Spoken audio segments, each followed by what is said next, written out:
afternoon, and welcome, everybody. This would be the Jeff Cameron Show right here on 97.9 ESPN Radio. Woo! Good to be with you. I'm Jeff. That's Tom. We're online. ESPNTallahassee.com. If you want to go there to listen live via the streaming, free, you can. Email the show if you like, jcs at 979ESPNradio.com. On Twitter, it's at JCameronShow. Also on Twitter, while you're there, to follow at 979 ESPN Radio. That way you can, if you so choose, see the show Periscope. That's cool. On YouTube, ESPN Tallahassee is what you type in. You'll watch us perform our radio duties. And I would note that the WTSM app is a free app, and it works for both Android and iPhone, so you're all good. Ways to keep up, ways to stay connected. More than you could ever ask for. There is so many of them. So it's good to be with you. A busy show as always as we get that much closer. Wednesday, Tom. Wednesday, August is upon us. And on that day, I will say to you, football starts this month. Oh, I'm saying it now, but it kind of, It'll have a different effect on Wednesday. It will. You'll just say it. Football starts this month. And what a great start Willie Taggart and his staff have gotten off to in the world of recruiting. And this weekend proved to be fruitful as well, as 3 more kids have verbally committed in the wake of SNL, if you will.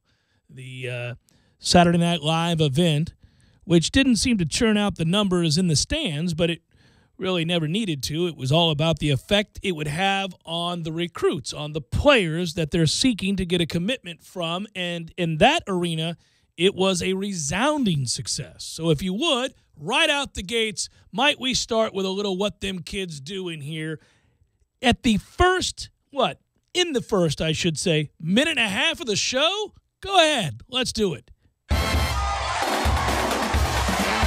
Hello once again, friends. It's time for What Them Kids Doing. Look at that jibber jabber Jeff. What's that kid bench? How fast is he running? Hey, who let you in here? Look at him. I bet he can bench a lot. What them kids doing, Jeff? They're committing to Florida State. 3 of them anyhow. Savannah, Georgia linebacker Kalen DeLoach, the latest, as he has said, I'm coming on board, fellas. War daddies. He joins 2 others that have said the same, and that's always exciting. Offensive lineman Charles Cross from Lakeland, Florida, said that, and defensive back Brendan Gant committed on Sunday. And it's working. The charm, the committed efforts of this coaching staff and Willie's assistants paying dividends. I think in addition to those 3 individuals that said, yes, I'm going to be a null and committed in the wake, as I said, of Saturday Night Live, I think the greater impact was had, in my mind, on those 5-star kids, some of those elite kids from outside the state as well, that they're seeking to at least influence enough to take a second look at Florida State. And that to me was the big impact here, is that some guys that had probably moved on and maybe weren't considering Florida State now have Florida State back in the fold. Yeah, the headline, and this was multiple people put this out there yesterday, Nakobe Dean, the 5-star linebacker, his mom said, I would sign him for Florida State right now if I could. Well, and he said, I feel more comfortable here than some places I've been a couple of times. That's Dean's quote. So the player and the mom seemed to be very impressed by what they saw. And, I thought on the heels of this, again, to hear guys talking about how, the first time I came here, it was boring. Things have changed dramatically since the last time I visited. Things have changed an awful lot with this staff as opposed to the old staff. And the old staff and the head coach had given up on recruiting midway through the season last year. That is objectively true. And so, perhaps the most egregious of all the acts from a year ago that we've taken issue with is that one, because that's a dereliction of duty. And that is in terms of not doing your job, not earning your paycheck. Well, just in reading the reports, there's consensus here. The kids are telling all the outlets the same thing, be it War Chant, 247, wherever. And what they're saying is the coaches are laid back and real. they're willing to talk to you about life as much as they are about what they can offer at Florida State. It seems like the pitch is just coming easy for these guys. It's not to say that we're going to land every 5-star we're in on right now, but when our staff is talking to players, they're resonating on a whole different level than what other staffs are, which are saying, here's what we can do for you. Come experience the larger-than-life Ohio State University, Alabama, wherever. They're having real conversations with this coaching staff, that's just different. You didn't hear that with Jimbo, and obviously he churned out top 5 recruiting classes, led the ACC for just about every year he was coaching here in terms of recruiting class rankings. But this approach is much more on a human-to-human level, and it's paying dividends so far. Yeah, I think it's fascinating trying to get a handle. This is not my area of expertise, recruiting, that is. I readily admit that on the air. I talk about that on a regular basis. I don't want anybody to get confused, because a lot of times if you're from outside the area and you're trying to glean something of what's going on at Florida State, you'll turn to recruiting sites and you'll turn to people who are in that business, and maybe you'll stumble across this show.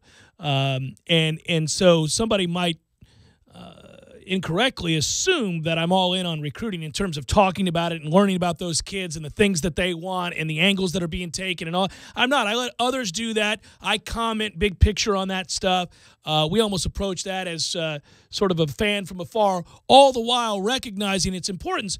And one thing seems fairly obvious to me, and this will work for some kids and not others, is that the approach here is again, Willie has sought to create a family atmosphere, one where the kids feel very comfortable and connected to one another. They're open and honest with each other as well as the coaches. And because they are young coaches and the head coach is very young, and we said we wanted to get younger across the board, he's more relatable. And there's no getting around the fact that it certainly helps to have a young African-American coach in place when you're recruiting young African-Americans. I mean, there's a relatability there, I think, especially a former player, as he was not all that long ago. And so I think it's resonating. I don't think there's any way around this. I think that's true, and we knew that would be true. But that isn't for everybody either. There's another side to look at this. Alabama recruits really well with a stodgy old man who's 5'5" and white. They do exceptionally well. There are more ways to go about the process of bringing kids to your school, and what you have to be, no matter what style or angle you're taking in recruiting, you have to be yourself. You have to be genuine.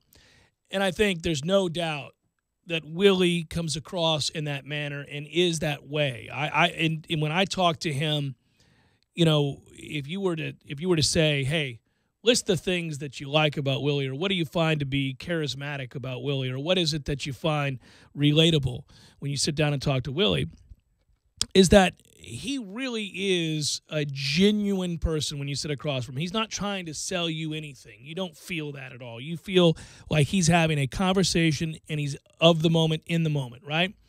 And he's talking to you about his experiences, and he wants to know about yours. And that, I think, plays well with a lot of people, and it's certainly early on playing very well with these kids, and that's good. Obviously, you got to use what you have to your advantage, and I think he's got a unique skill set when it comes to that. Yeah, it just comes easy to him, is the way that it seems to, at least in the kids' descriptions, come across. And to me, I'm like you. I'm somewhere in the middle. Over the years, I've gotten a little bit more interested in recruiting as I get older, just because I find it's like part of a strategy game. It's very important. I don't look at it as, I can't wait to see the high school film of a kid now that he's halfway through his senior season. I look at it from, how do they approach this? How do they divide the map? How do they travel? How often do they go? Okay, so from that standpoint, you and I agree, Tom. I guess maybe I should clarify a little bit here. What I don't like about recruiting are the things that most people don't like about recruiting, right? And therefore, I don't get all down in the muck, if you will, of that. But you're right. Recruiting success, strategies, regions, all of these things, the map that you speak of, yes, that interests me because it's all key to winning the recruiting battles, which you have to win to be an elite program. And we know that this is a key period of time because we're setting the tone for who we are as an institution, in terms of how we're recruiting. Willie had to go patch that thing together last time. But now you're building relationships for the 2019 class, for the 2020 class. And so if you have a fair amount of time to do it, how do you go about actually executing that? So, we all suspected the moment that he was hired here that a couple of things were going to happen. He was going to hire a good staff, but he was also going to recruit. That was probably the most certain thing out of anything when Willie was hired here. He's going to recruit. So if you think there's going to be a drop-off from the Jimbo days where he was leading the way for the ACC and was top 5 year after year, you're kidding yourself. Mm-hmm. Here comes Willie. But how is it going to look in this day and age where the Southeast region is as crowded with recruiters as it's ever been? Is he still going to be able to hold his own at a big-time university like Florida State for the first time in the Southeast? He's off to a great start. That's why this is a really compelling story. Next year, the SNL story, I'm not going to care as much. It'll be, all right, how many commits do we have? But I'm really looking for the clues that the kids and the parents are willing to give to reporters from this event, because I got to know who we are. It's going to translate to game day, too. The kids already love him before they get in the door as students, and the student-athletes love him, too. Well, we talked about it. Maybe Willie is a little bit more like Dabo in that players are going to, run through a wall for him. They can't wait to play for him. Well, it looks like that's going to be the trend from the moment they put their ink on the paper for their letter of intent to before they even get here. The key to that, they like the guy. They're buying into the guy. The key to that is if you have a head coach that, for lack of a better term, and this is maybe an unfair label, and we'll see as this year progresses when we actually have football games to analyze. But if you have a guy that feels like, without it being an over-the-top description, like a rah-rah coach, in that he's more relatable to the players and isn't maybe he's a player's coach or something along those lines, then you have to be sure that there's balance on your staff.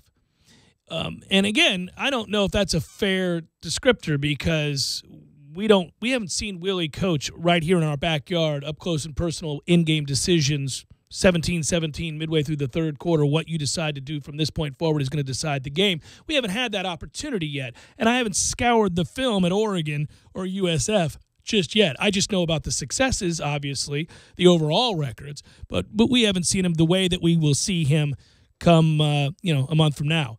And so I don't want to be unfair because a lot of times if you say that about somebody, you're saying he's not this other thing, and I'm not saying that. Well, he may be a rah-rah guy, but he's going to install the game plan and call the plays for the offense. It's not like Dabo where he's a CEO and just handing things out to everybody because he knows he's outgunned in certain facets of the game. Which again, by the way, there's nothing wrong with if you are able to self-assess and recognize areas of strength and weakness and play to your strength and hand over responsibilities in other categories where those are obviously necessary for your success and that you're not necessarily an expert on. I just think early on it's not surprising to find out a younger staff is resonating really well with the kids they're recruiting, which is something we said would happen in all likelihood. And I'm not surprised to find out that they're making huge strides early on with things like this. And I think it will continue. I don't think getting players is going to be a problem. What we're seeing now is kind of the follow-through to the intent of the hire initially, which is that this guy needs to come in and hit the ground running and bring in talent and get Florida State back to recruiting at an elite level again, and more importantly, winning 10, 11 games again almost immediately. And I think that's going to happen. Well, I think the two things that could undermine recruiting success here are coaching staff changes because guys take other jobs elsewhere, and or losing. But short of that, their pitch seems to be a conversation. That's different than the old staff. That has long-term capabilities.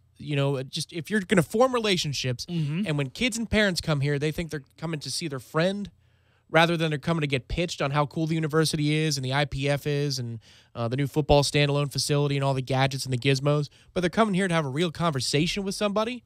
That's got staying power as long as you succeed on the field, but the biggest question still remains. I think, however, the reason it seems easy, and you really cannot overlook this, and it's something we've talked about before, and it was part of the frustration we felt previously. The reason he doesn't have to pitch the indoor practice facility, the standalone football facility, or pitch the university, or pitch what it means to be a Nole, is he exudes that because he loves the university and loves being the Florida State football coach and cares deeply about its history, its traditions, and where it's going. And so I think that would come across. You've been around people that went to the school or are really diehard fans of the school, and you can, in 5 minutes, deduce that. This guy loves the hell out of Florida State. I mean, you just feel that when you sit across from somebody like that, right? And so you don't have to spend a lot of time or waste a lot of time selling something that emanates from you, that is obvious. That is something he's got going for him and will always have going for him, because I believe that to be genuine. What he said when he got the job about his childhood growing up in Florida and rooting for Florida State and being a family of people that rooted for Florida State, that resonated. It seems to be, I think, from what we can tell, obviously true, and I'm sure players can feel that. Recruits can feel that. I mean, the passion for the institution's there. Yeah, go to a job interview and have the interviewer and you have about 5 things in common. How does it feel walking out versus somebody who you can't relate stuffy? To? Yeah. Or you're not so sure they believe in what they're pitching. Right. You can see through that very quickly. You can see through that very quickly, as opposed to the guy who's like, wait till I tell you about this place, and he sits down and goes, man, what an opportunity. Let's talk. What do you want to know? And the next thing you know, you're like, this guy has an uncomfortable love for this place. I don't know that I share that, but it's appreciative. But, we all know what that feels like. And I think that probably happens the second you sit in his office and start talking to him about coming to Florida State, potentially coming to Florida State. Now, again, that's all well and good. Got to play football games and got to win football games. After a while, you can be waving the flag, but if you're waving the flag after a 5 and 6 loss season, nobody cares. I mean, you gotta nice guy, but really loves the school. Too bad they can't win games. Brady Hoke, right? You gotta find ways. So this was a resounding success. Irish Chaffel will join us at the beginning of the 4 o'clock hour. I'll get some follow up with him on that subject, but that was good news. I was worried when the pictures were being tweeted out and sent about town. I thought there's nobody there. I mean, you and I were together on Saturday night at the wrestling event there, and there was nobody in the stands. Every picture I went to every outlet, right, and the representative for every outlet, whether it was War Chant, whether it was Knowles 247 or Tomahawk or wherever else, the Democrat, and everybody's picture kept stop taking pictures of the stands, guys. There's like 6 people here. It's hot as hell. It's not like Eugene in that sense.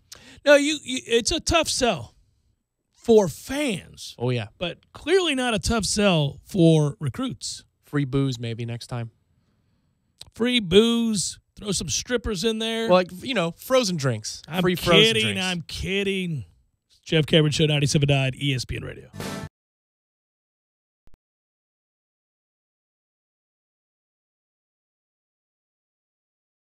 When you're in need of auto repairs, look no further than Nice Tire and Auto Service. Nice has been in business for 16 years with long-term, knowledgeable sales associates. They have the latest wheel balancing machine in the industry. And for passenger vehicles, they service AC, brakes, suspension, tune-ups, and much more. Never sit through a long wait. Nice Tire and Auto has 10 service bays to get you back on the road quickly. If you have tire problems, check out their large inventory with various Goodyear and Michelin tires. Nice Tire and Auto Service, 4792 Bluntstown Highway, 574-4100. Sorry, boys, I did not have time to pack. We got this. It's right here, guys. We got this. I thought I could handle it. We got this. Moving doesn't have to be a hassle. Call us first at 2 Men on a Truck. No matter the move, home or business, we'll make it a smooth one. I forgot something. We got this.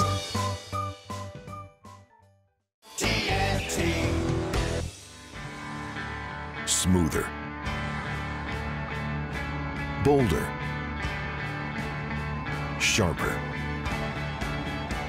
comfier, smarter, fiercer, tougher, stronger, longer, greater, prouder. Gravely Zero-Turn Mowers.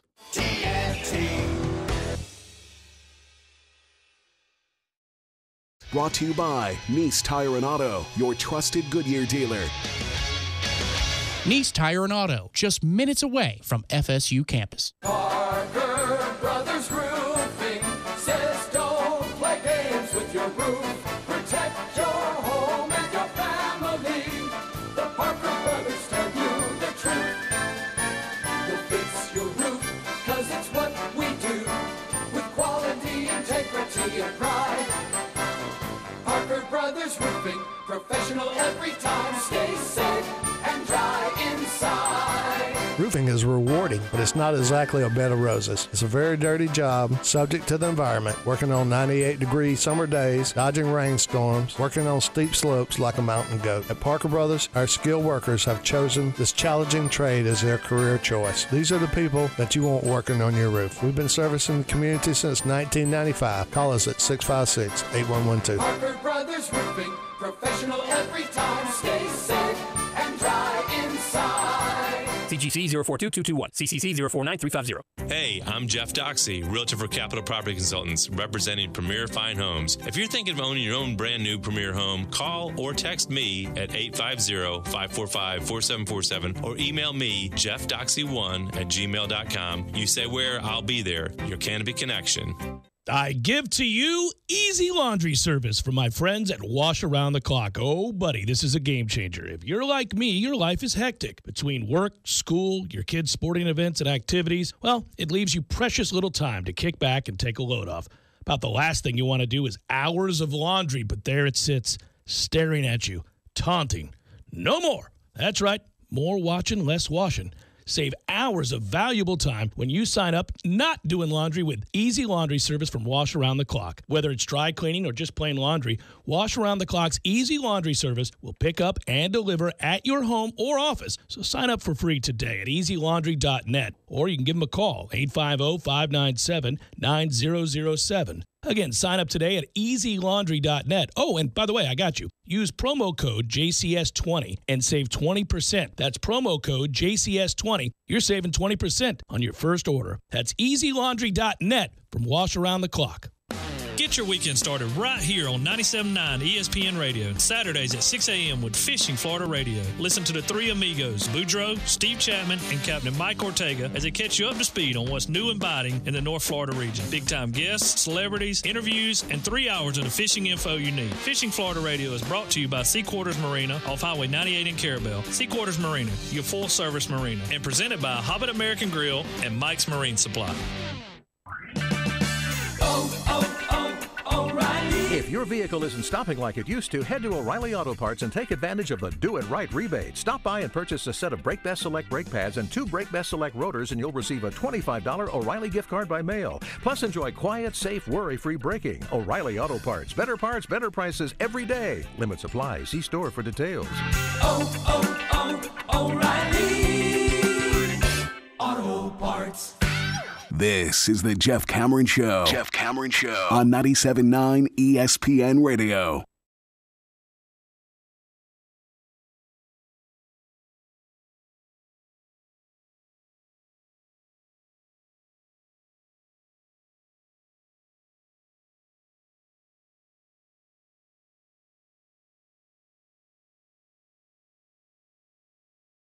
A picture of the guard, Cardell Thomas. Yes. Man. That's the LSU commit currently. Ah, man, that dude. We've got some guys. Can you imagine, with Dante and him? Changing the game on the offensive line here. That would be changing the game. I think short of terrible quarterback play, you are in position to win a national title if that's the left side of your line. I'm not even kidding. It's ridiculous, right? The amount of times we're going to run the ball, all that stuff. He said that Cardell Thomas, he's an LSU commit, as you mentioned. He's from Baton Rouge. Tough to get a kid out of the red stick. You're not, if he's there, you're not getting him. Probably. So I'm not going to hold my breath, and I'm not going to, when I forecast for not being a recruit, Nick, I get so much of this right. It is remarkable. It's just it's a gift that I have. All of you are aware of this. Even my detractors understand this to be true. They probably have conversations in which they say to one another, I hate Jeff Cameron. Me too. I hate that bastard. But boy, when he projects a kid to FSU, it happens. That's true. He does. That's the kind of conversation they have in their car. So I can't project Cardell Thomas to Florida State just yet. But when the feeling hits me to do so, I will. I just hope it happens, Tom. I won't falsify the feeling. Well, that's right. And some kind of feeling swept over him this weekend. He said it was the first thing that's ever come close to LSU. Yeah. In fact, he said, I've been talking to Coach Woody for about 4 months now, Raymond Woody. He's been telling me to come to Florida State. I really wasn't trying to hear that. I'm not going to lie. The first time I came here, it was boring. It was so boring. I thought, I'm never coming back here again. That's a level of boring. I got to say, ordinarily, when things don't strike your fancy, you don't immediately go to the I'm never coming back here again card. Things have to be really, really sour to make you want to say that. Tom and I have traversed together all over this great land for various causes in the sports talk world, and I can't remember too many times that one of us turned to the other and thought, we should never come back here ever again. It's been rare, right? I don't know that that's happened. Yeah, I mean, every place had a redeeming quality. Well, maybe we were unaware. Like, oftentimes when I'm traveling through the state of South Carolina, I'm left thinking, I should never come back here again. Well, yeah, but we didn't stop and go get a bite somewhere in a town. There was no place to get coffee, I can tell you that. That's but we correct. kept going. Mm-hmm. But I always try to travel through South Carolina rapidly for fear of the locals. But it's just... Well, that fear is nothing in comparison to their fear, trust me. There's levels of fear abound in South Carolina. Muslim ninja billboards. Yeah, it's something. But anyhow, so there are places that I have traveled, and I've traveled a lot, where I've thought, I need not come back here. Fort Stockton, Texas is a place that I thought, I should never come back here again. And so far in my life, I haven't. And I don't plan on it anytime soon. There are plenty of places throughout the state of Tennessee that I've thought, I need not come back here anymore. Oh, really? Yeah. From your college days, huh? Well, or just in general. I mean, you go to Tennessee, Tom, I promise you. Is the state motto, what would you say you do here? Well, like I went to Kingsport, and I thought, I ought not come back to Kingsport, Tennessee. I don't need to. Anyhow, I got off the beaten path, like you are when you're in South Carolina. So my man Cardell Thomas said about Tallahassee and Florida State University at one point visiting the old staff, I'm never coming back here again. But Coach kept telling me it was different. I finally came, and I see what he means. It was a great visit. They answered every question I asked. I don't leave until Monday, so I'm coming back again Sunday. All right. No, I mean, all right. I'm going to get up again tomorrow and do the same thing. I've got to That's come what I'm back gonna to do. this place that I once thought I need not ever visit again. This place is not like Brighton, England. It's fantastic. It is absolutely different. And he also said it matched LSU. No school had ever matched it. FSU matched it. He says it's going to come down to signing day. Now, again, I don't expect to be able to pluck a kid right out of the backyard of LSU. It's tough to do, and they are passionate. That's a fun place to go watch a football game. I imagine it's a fun place to play a football game.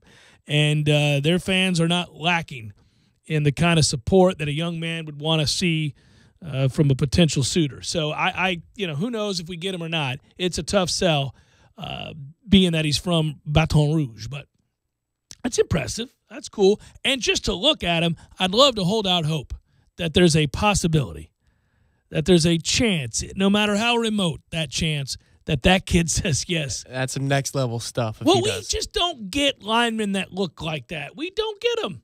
We don't.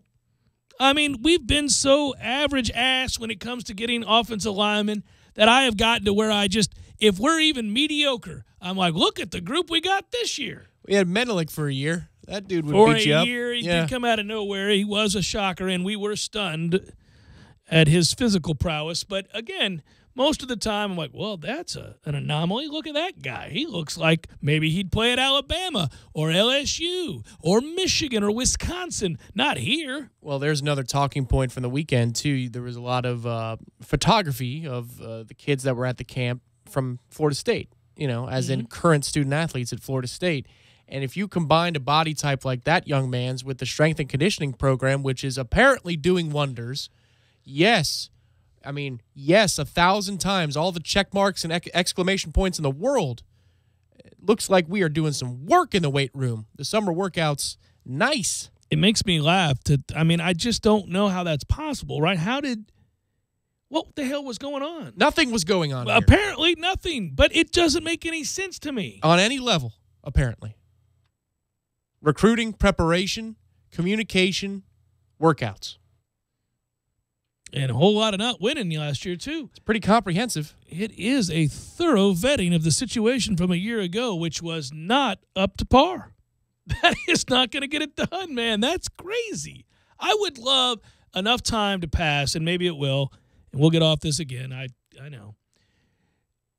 I want to reach out to some of the coaches that I had a better relationship with over there and just say, has enough time passed where you could talk to me about what in the world came crashing down before the start of last season? I think you could probably find a graduate assistant or, you know what I mean? No, or somebody in the athletic department who was there every day in the building. I know what Jimbo would say because he did tell me to some degree what he thought about that. But, man, it didn't include all the other stuff. You could have all the money trouble in the world with the boosters. That doesn't mean that 90% of this stuff needs to happen. No, it doesn't. Jeff Cameron Show, 97.9 ESPN Radio.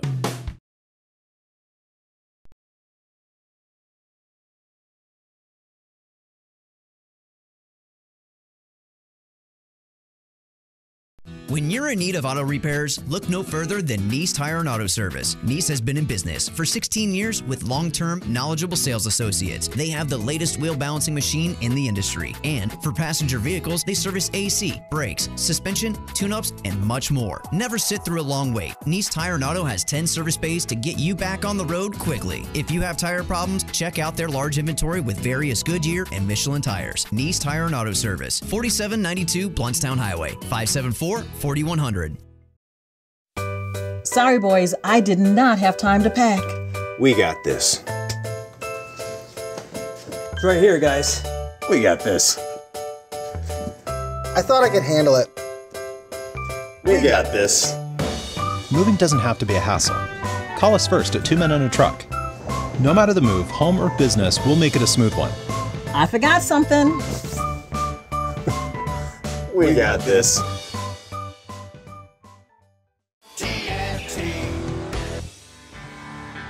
Smoother, bolder, sharper,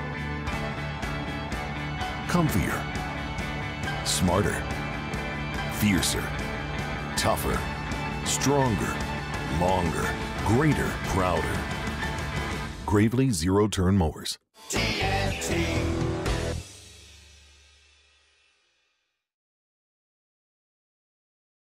Every case, as much as Chipper Jones wanted to win every game. So when you're injured, don't just trust any law firm to handle your case. Make the call to the bullpen for a trusted closer. To see our stats on the back of our baseball card, visit wrongfullyinjured.com. Fonville, Lewis, Messer, McConaughey. Personal injury law is all we do.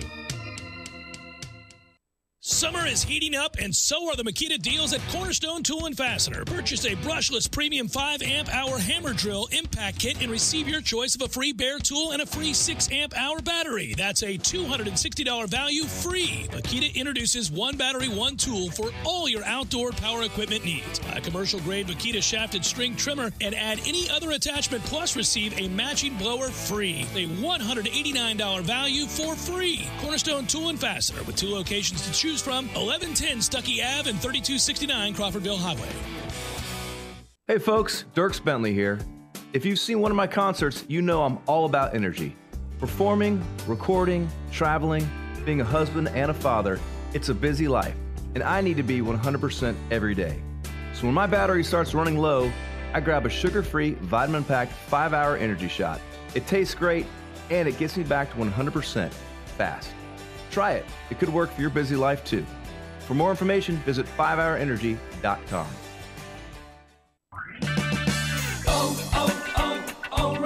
If your vehicle isn't stopping like it used to, head to O'Reilly Auto Parts and take advantage of the Do It Right rebate. Stop by and purchase a set of Brake Best Select brake pads and 2 Brake Best Select rotors, and you'll receive a $25 O'Reilly gift card by mail. Plus, enjoy quiet, safe, worry-free braking. O'Reilly Auto Parts. Better parts, better prices every day. Limits apply. See store for details. O'Reilly Auto Parts. It's been called shell shock, war neurosis, and battle fatigue. Today, we call it post-traumatic stress disorder, and it affects 1 out of every 5 warriors returning from battle in Iraq and Afghanistan. The Wounded Warrior Project offers comfort and support for warriors with PTSD and all other scars of war, whether those scars are visible or hidden. Find out how to help, because for warriors, the greatest casualty is being forgotten. Please visit woundedwarriorproject.org. I'm Michael Blank, attorney with the Law Office of Jose Fernandez. If you've been in an accident, I know this can be a scary and confusing time. Our firm specializes in handling all types of accident and injury cases. Let us guide you through the process and get you the compensation you deserve. Call 855-HOSE-305 to make an appointment for your free consultation today. If you can't come to us, we can come to you, day or night. Call us now, 855-HOSE-305, the Law Office of Jose Fernandez. We don't get paid unless you do. Offices, Tallahassee, Miami. Se habla español. JRFinjury.com. ESPN Radio Sports Center. I'm Christine Lisi. Right now, ESPN's Adrian Wojnarowski reporting Carmelo Anthony finalized a contract buyout with the Hawks and plans to wait until clearing waivers Wednesday to officially tell the Rockets of his plans to sign a free agent deal. Anthony will get his full $27.9 million salary for the upcoming season, accepting a $2.4 million buyout with Atlanta that will essentially return to him once he signs a $2.4 million veterans minimum deal with his new team. Bears rookie linebacker Roquan Smith remains unsigned in part because of language in his contract that would allow the team to reclaim guaranteed money if he is suspended under the NFL's new helmet contact rule. Smith's reps want written assurances in the contract, but the Bears instead have told his reps that they will be reasonable in evaluating any situation in which Smith is disciplined under the new rule. Smith is doing the right thing in protecting himself first, believes ESPN's Jeff Saturday. You can't give your language and give your money away for something you're trying to do for the team on the field. I mean, this is not, hey, if the guy goes out and something happens off the field as well. But if on the field and something you can't control, I mean, these new rules that are coming in with the targeting rule, with the head rule, all of those different things, in my opinion, I think the Bears are completely wrong.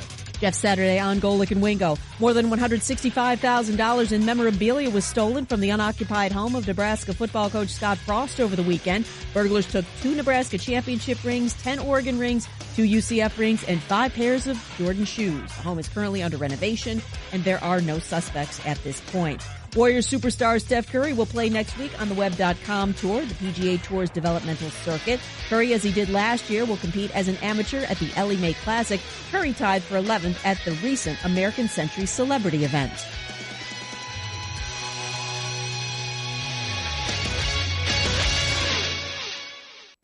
Broadcasting live from the AmeriGas Propane Studios in the capital city of Tallahassee. This is the Jeff Cameron Show, brought to you by Cornerstone Tool and Fastener on 97.9 ESPN Radio.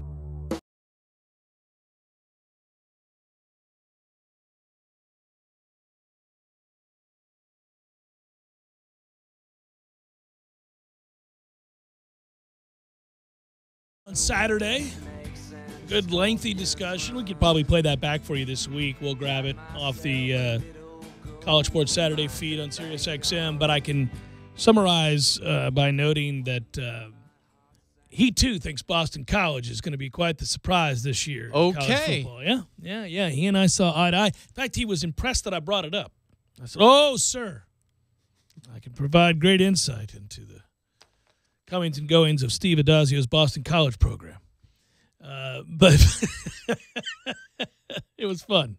It's good time. It was his thoughts had a lot to do with the 10 surprise teams that are outside the top 10 in most people's preseason rankings that will find their way somewhere there at some point in the season or remain there late into the year, much to the surprise of those coming into the season who don't think these teams have much of a chance. You know who's number 1 on his surprise teams list? I mean, does Michigan count? Michigan does count because they're outside the top 10 in most people's preseason polls. Okay, so it's not by – okay, all right. Yes, so Michigan probably is right up there at the top? It's not number 1. Number 1 was Notre Dame, and that was distressing. Really? Yeah. Okay. Yeah, he feels very, very good about Notre Dame. There's something Phil Steele does that is interesting, and I'll see if it translates well this year. This year he's taken the time to really take a good hard look at experience factors and returning not just starters, but those that played significant minutes, those kinds of things. And he went through the college football surprise runs by way of experience. He talked about the teams that get an awful lot back, maybe didn't have a good season, but kids were forced to play too soon due to injury. Other kids were put in a tough spot. Maybe schedule was tough. And he thought Notre Dame fit that category really well.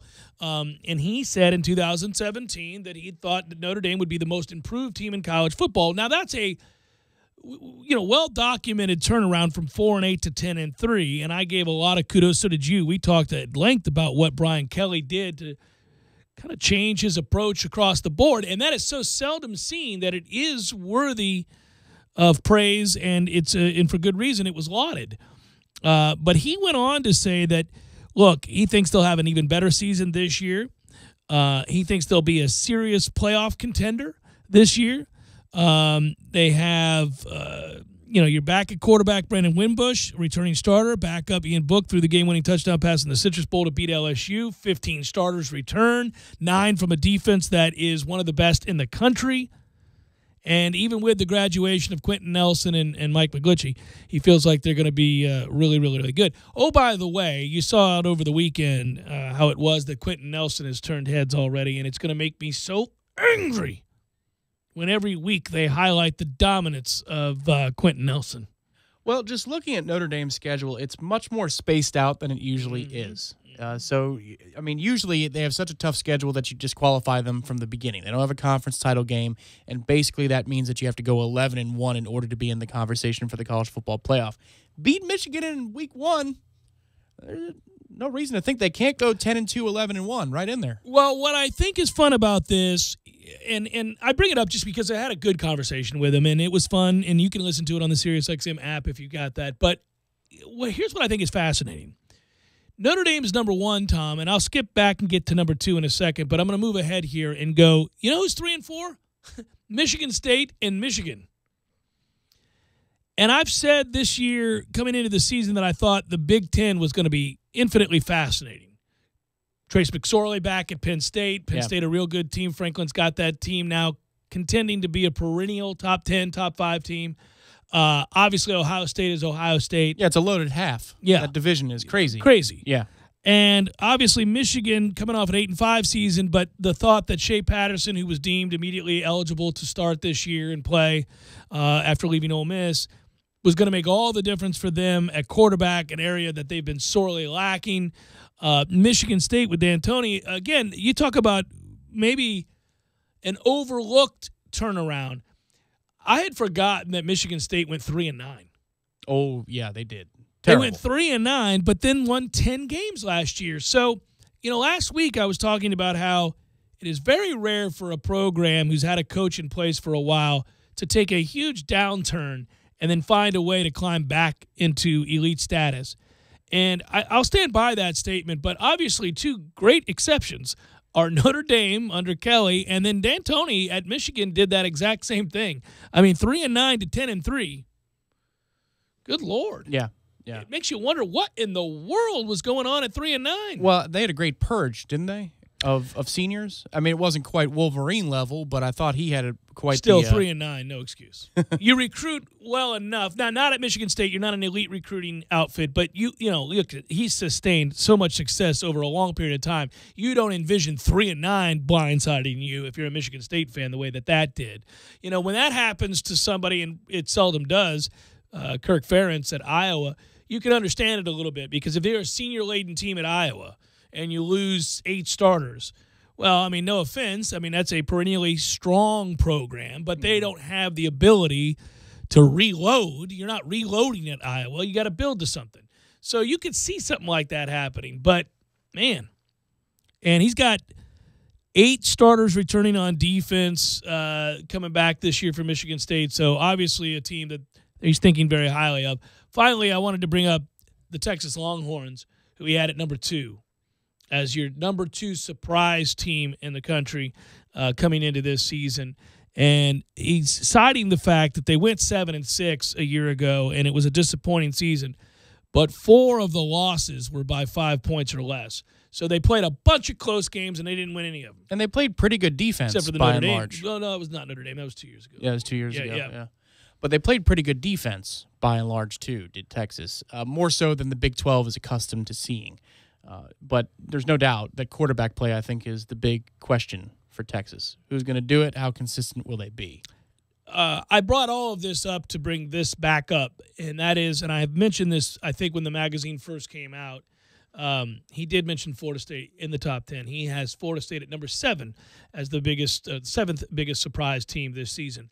And given that this is a team that we are intimate with on a daily basis in talking about and understanding the depth chart and everything else, I can certainly see how one would look at Florida State as a possible contender for biggest surprise team. I think you could, given that they went 7-6 a year ago, and many people look at them as a fringe top 25 team at best, I could see a scenario by which Florida State, even with this schedule, is a top 15 team by season's end. There's a scenario by which we could be undefeated hosting Clemson, and it's not a crazy scenario. Right, but you'd have a month and a half of being the nation's biggest surprise. It's just that Miami game is massive. I mean, if you're going to look at Virginia Tech now, the way Fuente at least looks at it at the ACC meetings, which is you should pencil in a win. Well, pencil. I mean, very lightly, pencil in a win, almost like you trace the outline of W. You're not writing it in hard yet, but yeah, feel pretty good about it. You feel pretty good about it. Now, all you got to do is gear up for that 2-week stretch of Louisville and Miami, back-to-back weeks on the road.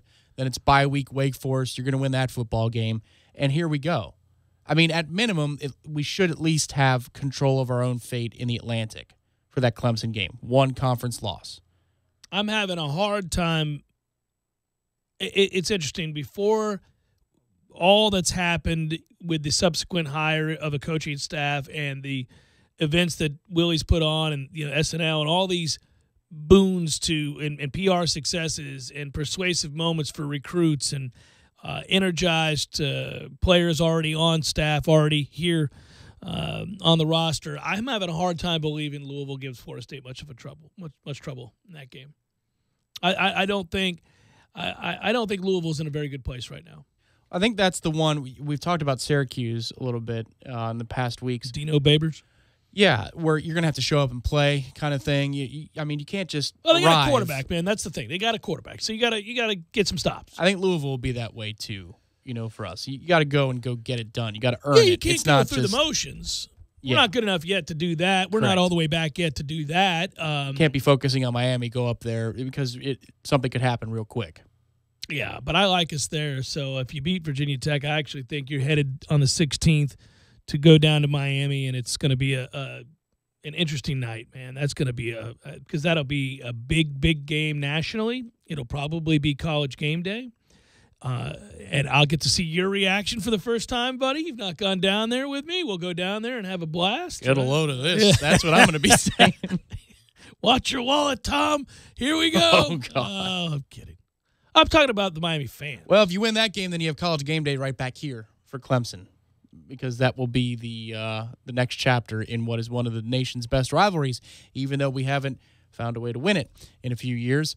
That is one that the TV networks certainly have attached themselves to. Well, those games have all turned out to be really compelling. I mean, I know we've lost them, but we've gone on the road a couple of times with the thought that it could get ugly, and not in our favor, certainly, and managed to not only keep it close, but be in a position to actually win the damn game in the fourth quarter on the road, and it didn't happen. You know, a year ago, nobody saw that coming. Nobody thought true freshmen with this offensive line against that defensive line was going to roll into Clemson and make that a game. And here we sat in the fourth quarter, and you know what? He makes a freshman mistake, but you've got a chance. What's the game you're second most worried about after Miami in that slate part of the schedule? So before Clemson, we're not counting Clemson. It's Wake Forest and back to the beginning of the season if you're looking at the line schedule.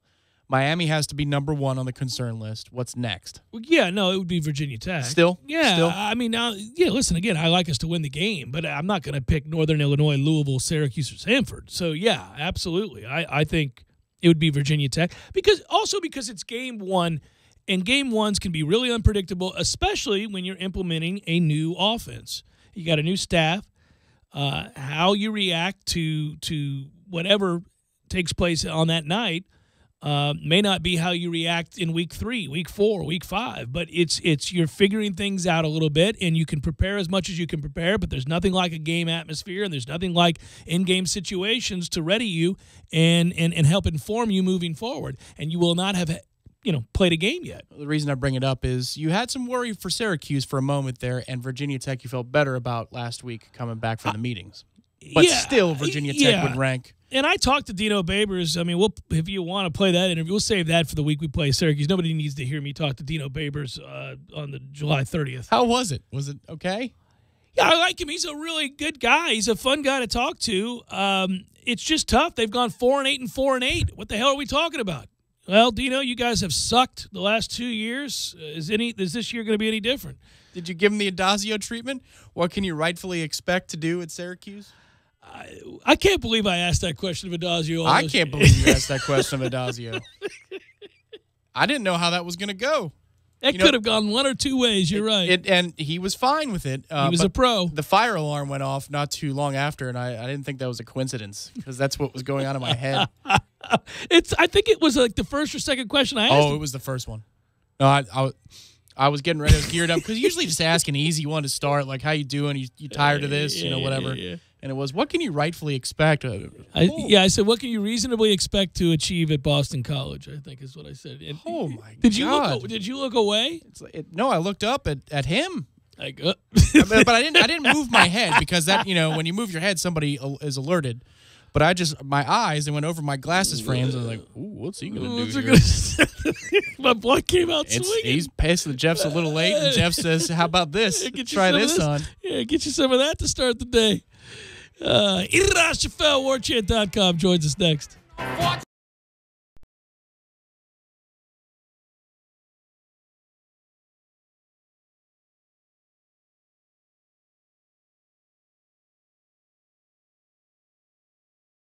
When you're in need of auto repairs, look no further than Nice Tire and Auto Service. Nice has been in business for 16 years with long-term, knowledgeable sales associates. They have the latest wheel balancing machine in the industry. And for passenger vehicles, they service AC, brakes, suspension, tune-ups, and much more. Never sit through a long wait. Nice Tire and Auto has 10 service bays to get you back on the road quickly. If you have tire problems, check out their large inventory with various Goodyear and Michelin tires. Nice Tire and Auto Service, 4792 Bluntstown Highway, 574-4100.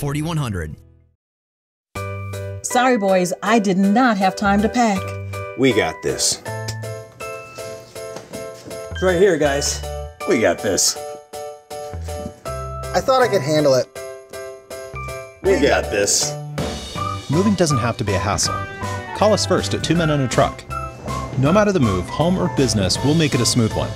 I forgot something. We got this.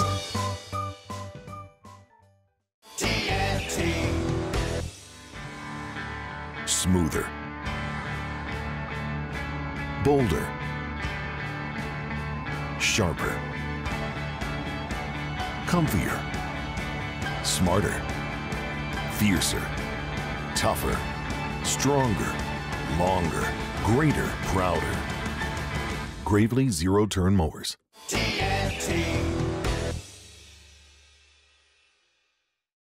$5. Ticket sales are limited to 350 tickets, so act now. There will be a mandatory captain's meeting held on Friday, August 3rd at 6 p.m., followed by a free dinner for captains and crew. To register, visit their website, seaquartersmarina.com, or call them at 697-8400. I give to you easy laundry service from my friends at Wash Around the Clock. Oh, buddy, this is a game changer. If you're like me, your life is hectic. Between work, school, your kids' sporting events, and activities, well, it leaves you precious little time to kick back and take a load off. About the last thing you want to do is hours of laundry, but there it sits, staring at you, taunting. No more. That's right, more watching, less washing. Save hours of valuable time when you sign up not doing laundry with easy laundry service from Wash Around the Clock. Whether it's dry cleaning or just plain laundry, Wash Around the Clock's easy laundry service will pick up and deliver at your home or office. So sign up for free today at easylaundry.net, or you can give them a call, 850-597-9007. Again, sign up today at easylaundry.net. Oh, and by the way, I got you. Use promo code JCS20 and save 20%. That's promo code JCS20. You're saving 20% on your first order. That's easylaundry.net from Wash Around the Clock. Hey folks, Dirks Bentley here. If you've seen one of my concerts, you know I'm all about energy. Performing, recording, traveling, being a husband and a father, it's a busy life, and I need to be 100% every day. So when my battery starts running low, I grab a sugar-free, vitamin-packed 5-hour energy shot. It tastes great, and it gets me back to 100% fast. Try it. It could work for your busy life, too. For more information, visit 5hourenergy.com. Hi, Chris Kraft for Kraft Nissan. In Tallahassee, you have been fantastic. We have passed the halfway point to a new transport van for Big Bend Hospice. By my calculation, we still need 25 more new Nissans by the end of the month to reach our goal. And seriously, it is a great time to buy a new Nissan from Kraft. We have 0% interest for 60 months on every new Nissan and the best incentives we've ever had. Listen up, Kraft Nissan has $5,000 off of 2018 Rogues, Altimas, Muranos, Maximas, and Pathfinders. You heard right, $5,000 off of 2018 Rogues, Altimas, Muranos, Maximas, and Pathfinders. You get a great price on a new Kraft Nissan, and you're helping a great cause in hospice. And remember, Kraft Nissan is donating $100 to the Big Bend Hospice for every new Nissan sold now through July 31st. Not in the market for a new car? Stop by Kraft, and we will match your personal check up to $100 made out to the Big Bend Hospice. This hospice transport van is that important. 25 and counting. Kraft Nissan on Mahan Drive between Academy Sports and Costco. Driving every day from the AmeriGas studios in the capital city of Tallahassee, this is 97.9 ESPN Radio, WTSM, Woodville, Thomasville, Tallahassee. ESPN Radio Sports Center. I'm Christine Lisi. Right now, ESPN's Adrian Wojnarowski reporting Carmelo Anthony finalized a contract buyout with the Hawks and plans to wait until clearing waivers Wednesday to officially tell the Rockets of his plans to sign a free agent deal. Anthony will get his full $27.9 million salary for the upcoming season, accepting a $2.4 million buyout with Atlanta that will essentially return to him once he signs a $2.4 million veterans minimum deal with his new team. Bears rookie linebacker Roquan Smith remains unsigned in part because of language in his contract that would allow the team to reclaim guaranteed money if he is suspended under the NFL's new helmet contact rule. Smith's reps want written assurances in the contract, but the Bears instead have told his reps that they will be reasonable in evaluating any situation in which Smith is disciplined under the new rule. Smith is doing the right thing in protecting himself first, believes ESPN's Jeff Saturday. You can't give your language and give your money away for something you're trying to do for the team on the field. I mean, this is not, hey, if the guy goes out and something happens off the field as well. But if on the field and something you can't control, I mean, these new rules that are coming in with the targeting rule, with the head rule, all of those different things, in my opinion, I think the Bears are completely wrong. Jeff Saturday on Golick and Wingo. More than $165,000 in memorabilia was stolen from the unoccupied home of Nebraska football coach Scott Frost over the weekend. Burglars took 2 Nebraska championship rings, 10 Oregon rings, 2 UCF rings, and 5 pairs of Jordan shoes. The home is currently under renovation, and there are no suspects at this point. Warriors superstar Steph Curry will play next week on the Web.com Tour, the PGA Tour's developmental circuit. Curry, as he did last year, will compete as an amateur at the Ellie Mae Classic. Curry tied for 11th at the recent American Century Celebrity event.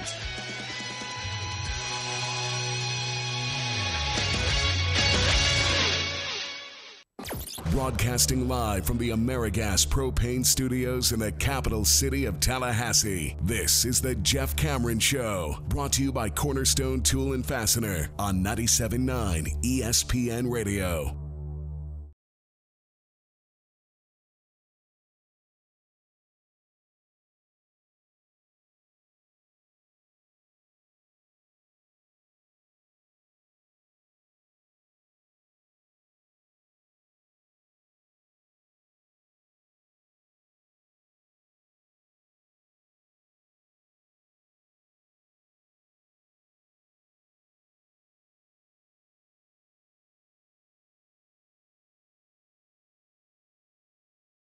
Number 2, Jeff Cameron Show, 97.9 ESPN Radio. Good to be with you. Hope you had a great weekend. Yeah, that's that. I'm Jeff. That's Tom. We're online, ESPNTallahassee.com. That's where you go to listen live via the streaming free always. Don't miss anything. If you do miss something, go back, get caught up. All 3 hours going to be posted both to iTunes and in our own audio vault upon the conclusion of the show. You can always email us as well. JCS at 979ESPNradio.com. Also on Twitter, it's at J Cameron Show. Let's go straight to it now. Bring in my man, Irashfel, warchant.com, the website. Hello, Ira. How are you, buddy? I'm great, Jeff. How are you? Well, I don't know, buddy. I'm just now getting a load of the new avatar for you. You changed it up on me here, and I like it a lot. I think it's great. You're slimming in this photo, buddy. You're looking sharp, and there's dignity there. There's that white hair. It's just amazing. Yeah, man. I actually have hated my Twitter bio picture for probably since I put that old one up, and but I just never had another picture to put in there. And then Kim was going through some stuff on her computer, and she's like, "I like this picture of you from when we were at Disney World early this year." And I was like, "You know what?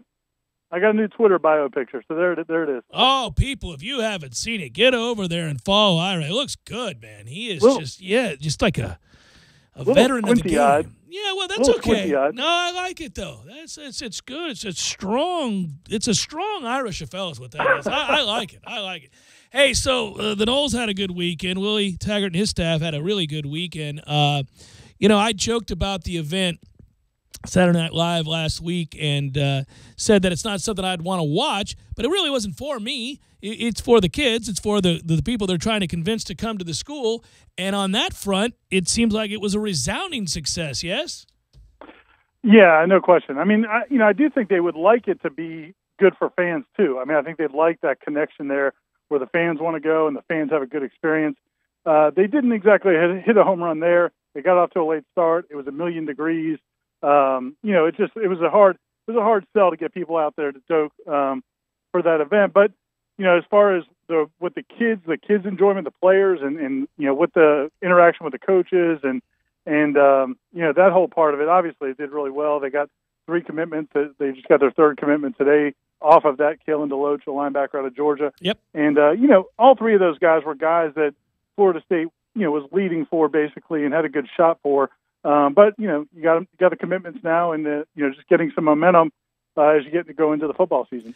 Well, and I think too, you heard enough from other guys, high-profile guys, 5-star guys. Last hour I was talking about Cardell Thomas, that the kid who just looks like a machine of an offensive lineman that I would desperately love to believe we could somehow steal out of Baton Rouge, which is highly unlikely that you're going to win a guy like that away from LSU.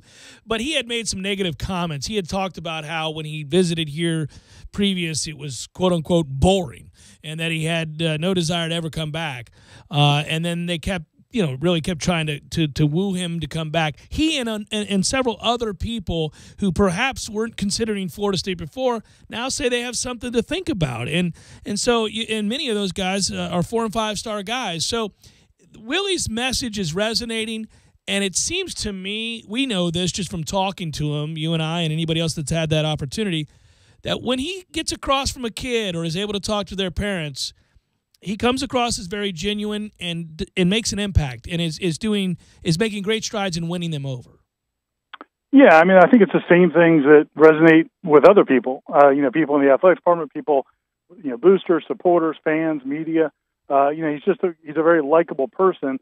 So that's obviously going to help in recruiting. The other thing is, I think he's young enough that he relates to them, to the players on a level where they feel like it's somebody they could talk to. It's somebody they could tell their problems to. Whereas my kids may not want to tell me everything that's going on in their life, but maybe they'll tell their friends.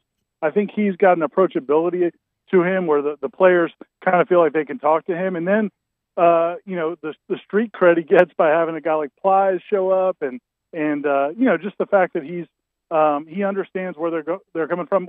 I can't tell you how many players and recruits have said over the last 6 or 7 months, it's very cool to deal with a high school or with a college coach, Division I coach at this level, who's really been through what we went through as a player, as a young man, as a young African-American man. I mean, all of those things that he can relate to, all the levels he can relate to them on. And then on top of that, he has done it as a coach. He's had success at Oregon. He's had success at USF.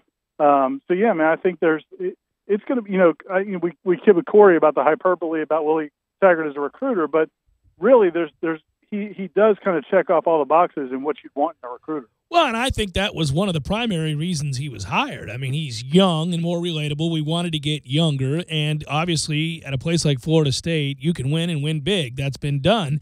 But you got to have the players. You got to be able to win the recruiting battles, and you got to do so in a place where the intensity of those battles is legendary, the state of Florida, the Southeast in general.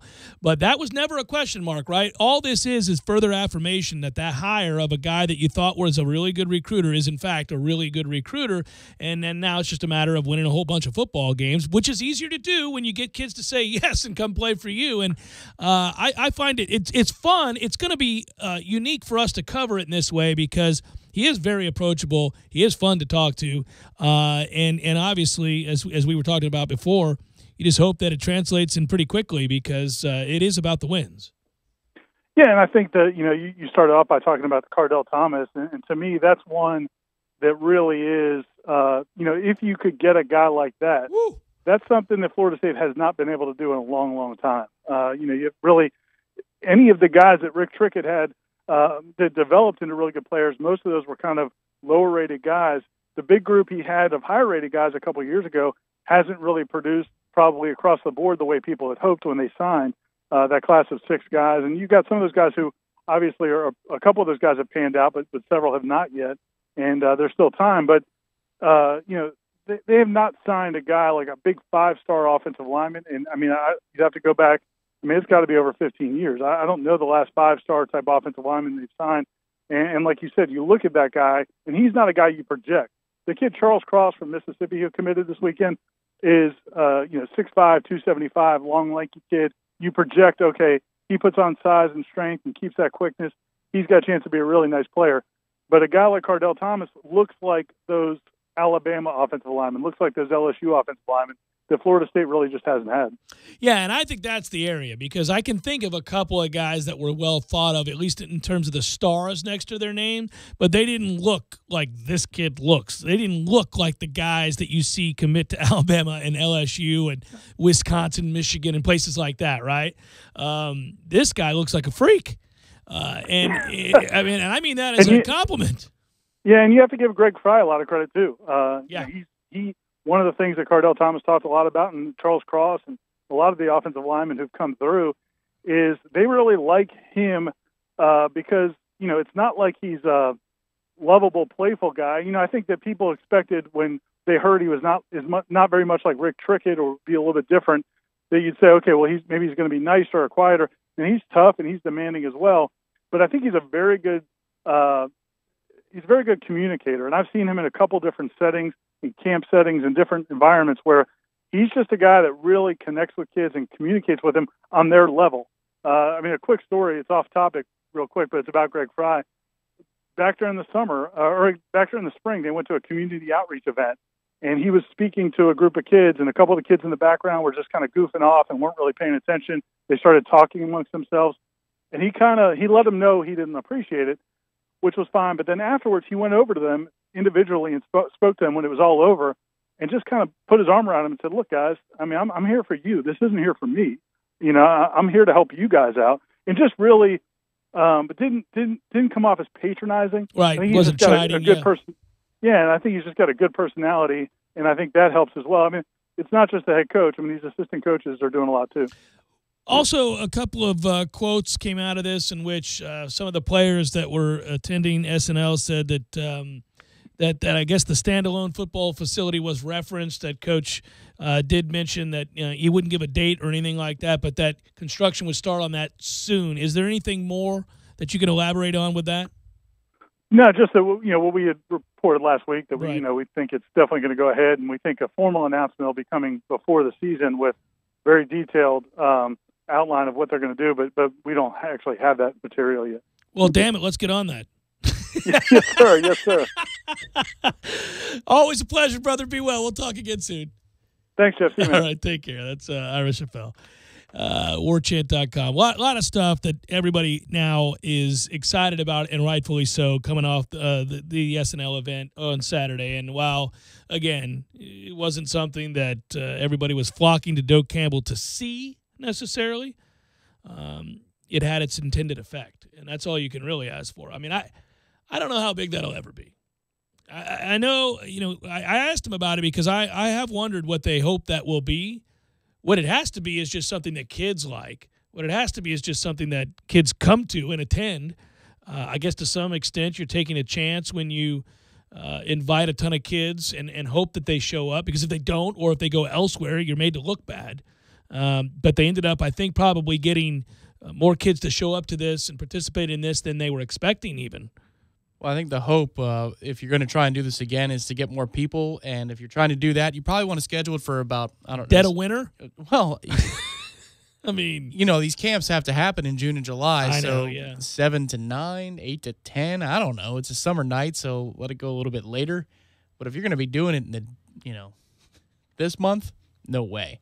Maybe in the IPF, you can set up some bleachers and do workouts over 50 yards or something along those lines.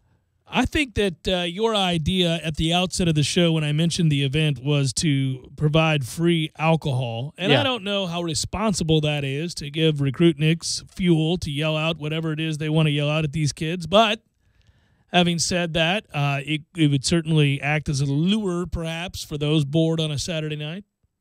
Or you could do something else like free food and then there's alcohol available for purchase.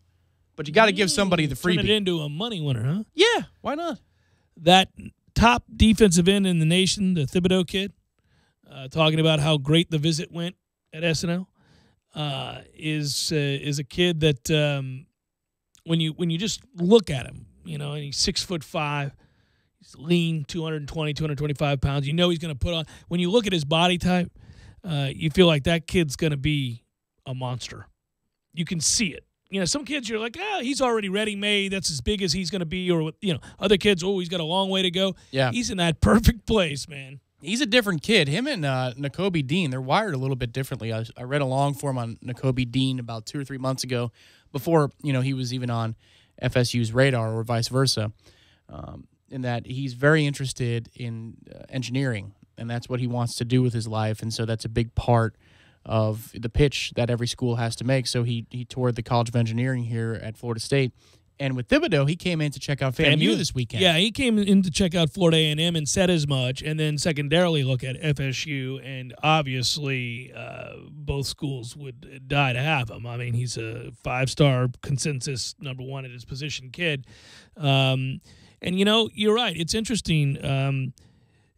First of all, the relationship between Florida State and Florida A&M is one that should be mutually beneficial at all times, whether that's academically or athletically.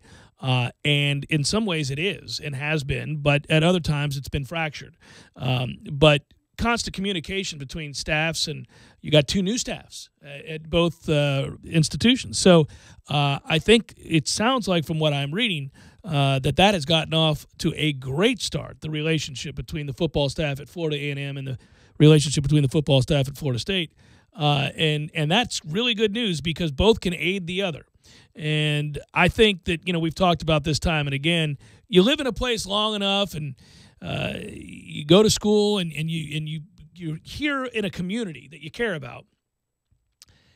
You see where if you want to expand it out to a TCC or the local high schools, the bottom line is when things are fruitful across the board at these institutions of higher learning, the city is better for it. Hotels, restaurants. Obviously, we talk about high level of high school football in this city. It exists. I've always been amazed by that, but a city this size has routinely churned out elite level programs. The interconnectedness of all of that, of TCC, Florida State, FAMU, all of them winning big and helping one another is absolutely paramount to sustaining long-term success and a vibrant community. Well, I mean, here we are. It's almost August, and we've had a lot of cool things happen on the sports playing surfaces this year, but none cooler than Florida State softball and the run that they've gone on. I mean, that wasn't on many people's radar, myself included. 4 months ago, but then bam, it all happened, and the city came to life for it. And there's something to be said for that. You're right. The energy in the air, it's just different. People are talking about it. You're walking outside, you're watching the game tonight. Where are you watching? I'm going to watch it at home. My wife loves it. All that stuff. These little I conversations. experienced it in the early 90s, Tom. I mean, FAMU was rolling and Florida State was rolling and TCC was rolling and everybody was kicking ass. I mean, it was just you'd walk down Tennessee Street and it was electric, man. It was awful fun, and it doesn't have to be a separate thing. It ought not be. One can benefit the other, and across the board, really, that's true. And I'm hoping that's the direction we're moving with Coach Simmons, and obviously you look at FAMU, and it's been a long time since that program was anywhere close to the legendary status it held for so long. And obviously Florida State's looking to bounce back from just a mild setback from 7-6 and a couple of 3-loss campaigns. But nonetheless, if we see all of this build simultaneously, that can't be a bad thing. It's Jeff Cameron Show, 97.9 ESPN Radio.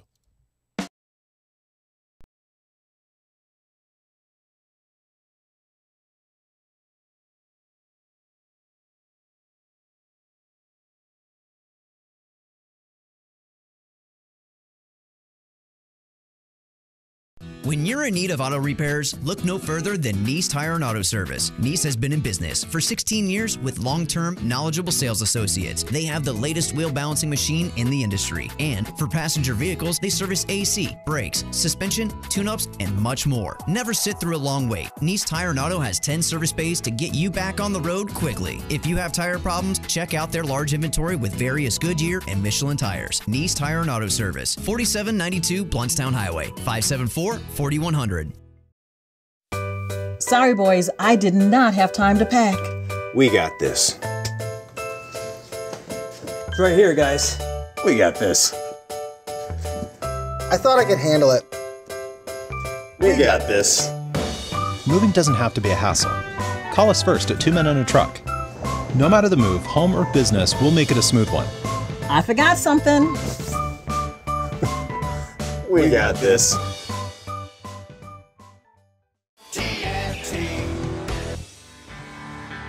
Smoother, bolder, sharper, comfier, smarter, fiercer, tougher, stronger, longer, greater, prouder. Gravely Zero-Turn Mowers.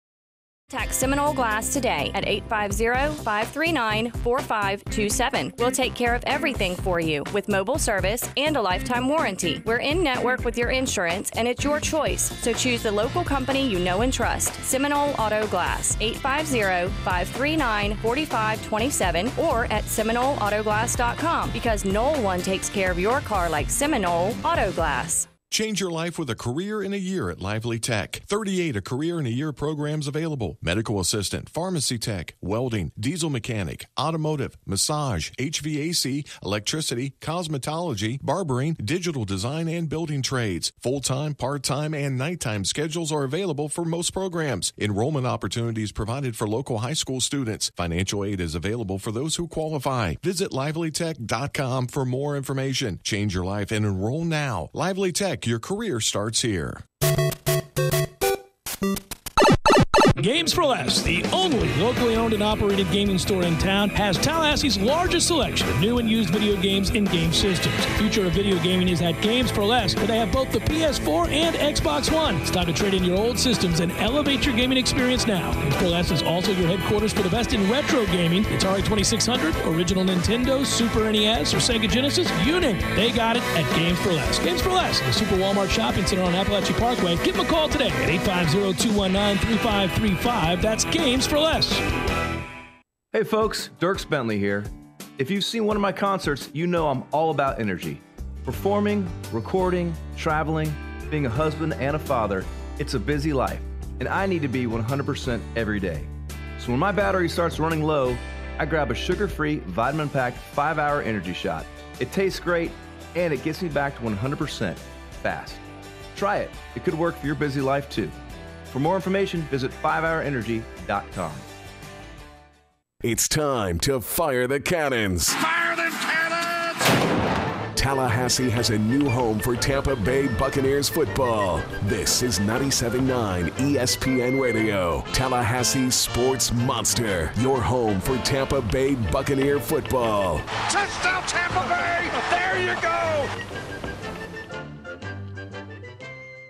The Braves are putting the National League East on notice as they continue to play strong baseball as we roll into the summer. Hit in the air and hit well. Left field and deep. And way out of here into the upper deck for Ronald Acuna's first Major League home run. Atlanta Braves baseball on 97.9 ESPN Radio is brought to you in part by AmeriGas Propane of Tallahassee, Bagel Market Bistro, and by Early Trucking Company in Arlington, Georgia. You're listening to The Jeff Cameron Show on 97.9 ESPN Radio.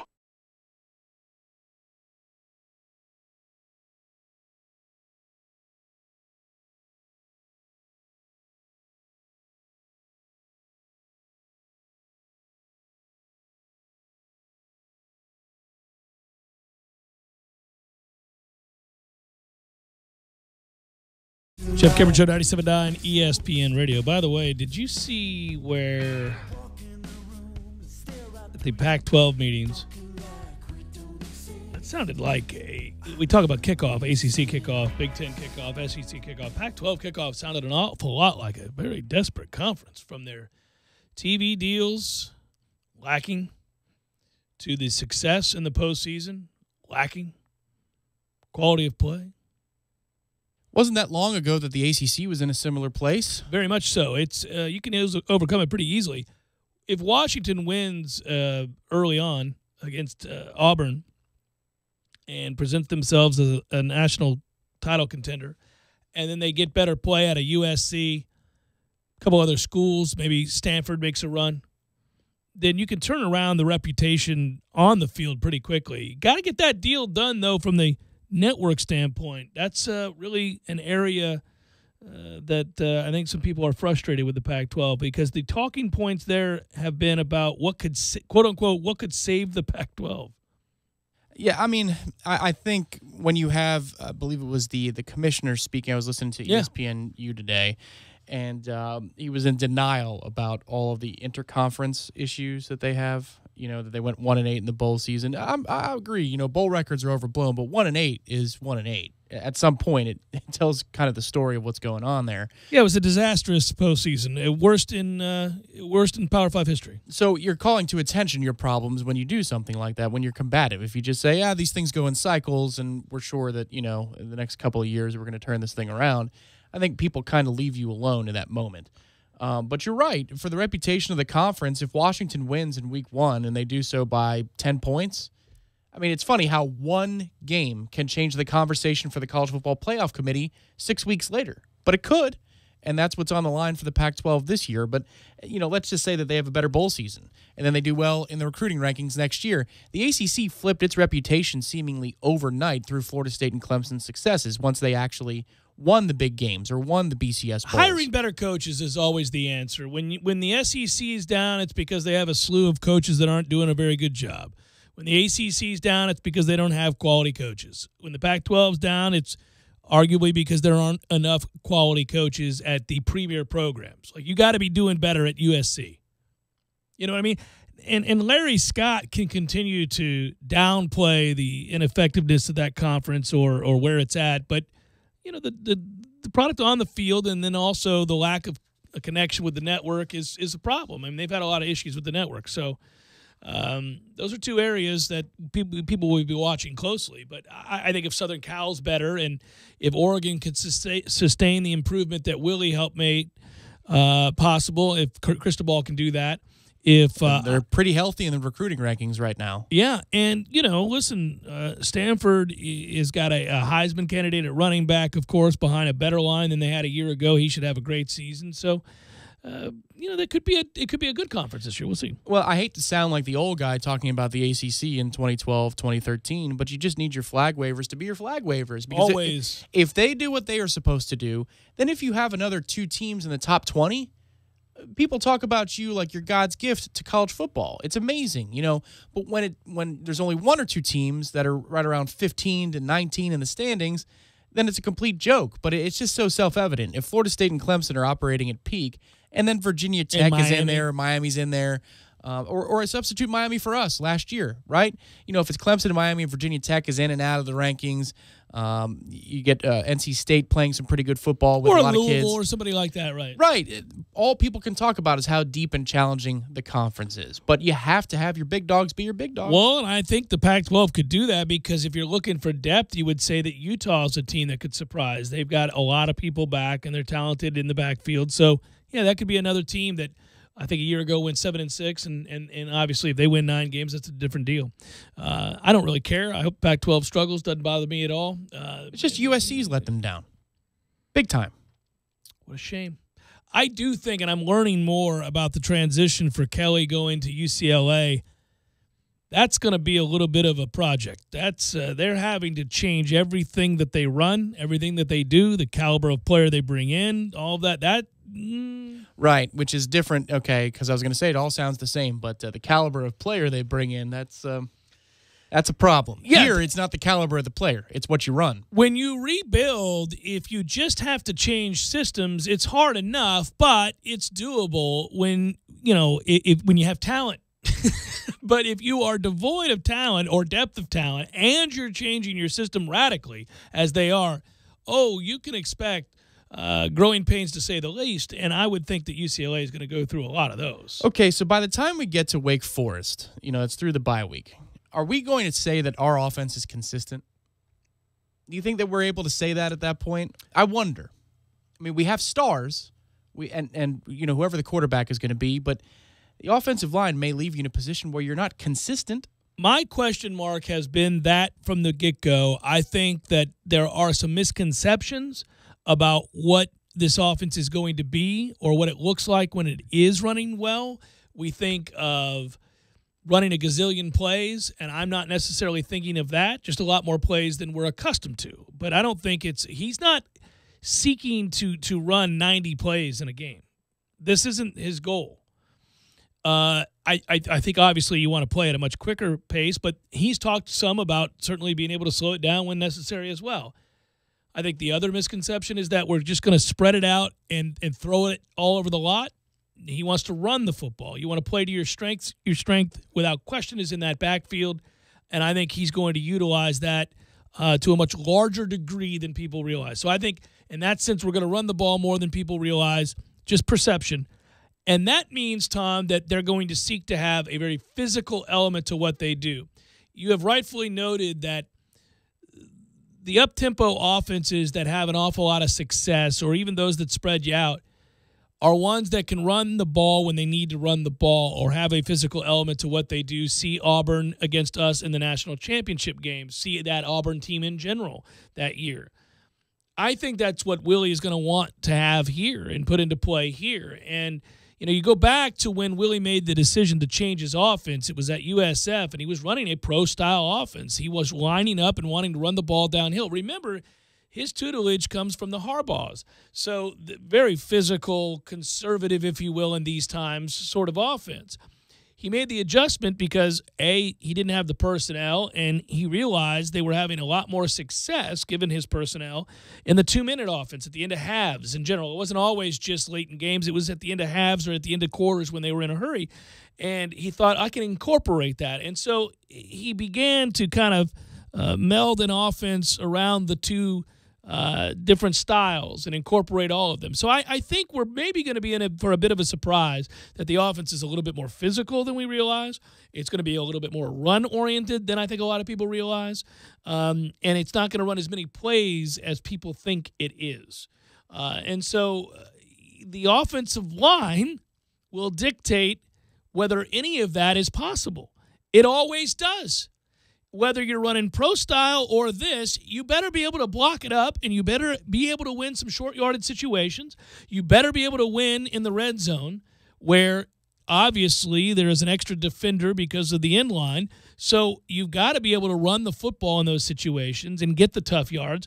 You know, in the NFL for years, we've watched Stafford throw it around the lot from the 20 to 20, and they were the worst red zone team in the league, and thus, despite all of those fireworks and those numbers that you would see put up, they really couldn't win the big games or get the tough yards in the red zone because they didn't have the personnel. Yeah, 3rd and a yard and a half, and you're just laughing to yourself like they're screwed. They're not going to get it. They got nothing unless Calvin Johnson years ago catches this double covered jump ball, which he could. Yeah, but short of that, you're right, and I think the key for Florida State having a rousing success in year one is how much better is this offensive line going to be this year now that it's healthy and allegedly, I say allegedly not in a sort of jaded way, but we've heard things before. We'll see. I don't know. The product will tell us.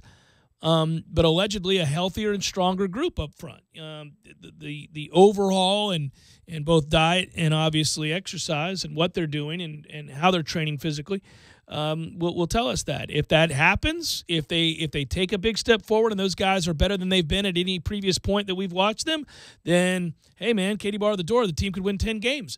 But if they can't and they get, against the better defensive lines they'll face, Miami, Clemson come to mind, obviously, right off the bat. Notre Dame, a very good defensive team with a ton of returning talent. Boston College has arguably the best secondary in the conference. And, again, a ton of returning starters. They're always stout on defense anyhow. You play a lot of teams where if you can't win short-yardage situations repeatedly and you can't score in the red zone, you're going to be in trouble. One thing I thought was interesting was we talked about it a little bit ago, but the pictures that have come out from Saturday Night Live and the event and the Florida State players, the current players that attended, DeAndre Francois looks like he's bulked up. Well, and he has. Take that's the punishment been talked about, yeah. To take the punishment that's going to come with running this offense, too. I think that's part of it, right? Well, he won't be punished any more than he was running Jimbo's offense, I can tell you that. You don't think so? Oh, my God, he got hit every play. We had the slowest developing offense in the country. He took an ass-kicking on every down. The offensive line was a sieve. I know where you're going. You're talking about him running the ball. But when you are running the ball, you have an opportunity to protect yourself as opposed to standing in the pocket getting blindsided. When you're a good runner, and he is, an instinctive runner, even when you get hit, you don't get hit squarely. See work done. This is the kind of stuff. Now, he's not work done, but you know what I'm saying. So those runs are very different than what was happening when he was taking the ass kick and he was taken under Fisher. Yeah, I'm just saying that, your ribs and your shoulders are going to take a lot more of a punishment, and it looks like he's preparing for that possibility. Possibly. Hey, man, be smart. Yeah. You've proven your toughness. Be smart. You're coming off an injury. Run the ball when we need you to run the ball, but get down. It's not your role. We got a gazillion running backs. One of them's 240 pounds. Let him run over people. Get down. And I think, again, there's something very different about the kind of hits he's going to take as an active runner. Yeah. Than what you take when you're pocket bound. No, I agree there. For me, what would be interesting is if he does indeed win the job, and I don't know who's going to win it. I still think that Blackman has a lot to go. He has a chance to win it, sure. I mean, it's the arm strength, the leadership qualities. I think he's more naturally kind of already fit into that locker room, so DeAndre has work to do. But if DeAndre does win the job, what's the over-under on how many designed carries he takes? And I don't mean design runs where it's the only option, but it is a choice. It's not a scramble. It's a choice of the play, a read option. Is it 6, 8, 10? I mean, what's the over-under for the quarterback getting involved in this offense in order to perhaps give yourself a tactical advantage? The offensive line, if you're not as good there, well, if they have to account for the quarterback, the numbers advantage allows rushing lanes that wouldn't be there in the first place. You combine that with the width of the receivers. We've seen this before, but how much would it be necessary for him to run if he is, in fact, the quarterback? I think he's going to run the football less than people. That's another thing I think that will happen. He'll run the football less than people are expecting in this offense. Not to say he's not going to run it. I just don't think it's going to be to the extent that people are expecting him to run it. I think we're of the mindset collectively as a fan base that this offense is the polar opposite of Jimbo's offense. And to some extent, that's true. There are elements and concepts that are different. But it is not. We're not running something that is reliant on the quarterback's legs for success. You can have a pocket passer run this offense as long as when you need him to run or you have design runs called, he's capable. Now, to the extent that you have success on those runs, obviously it's incumbent upon the guy who's running the ball to have that ability to do it to a greater at a greater level. Yeah, sure, but I mean, it's not for you to have success. You don't have to have it, and you don't have to have a great runner at quarterback. I hear you, but the question becomes: if he is the quarterback, how much should he, because of his skill set, playing to his skills? Yeah, I think he's a very good runner. I'd run the hell out of him. Yeah, I would take advantage of the numbers game the way that Nick Saban at Alabama does.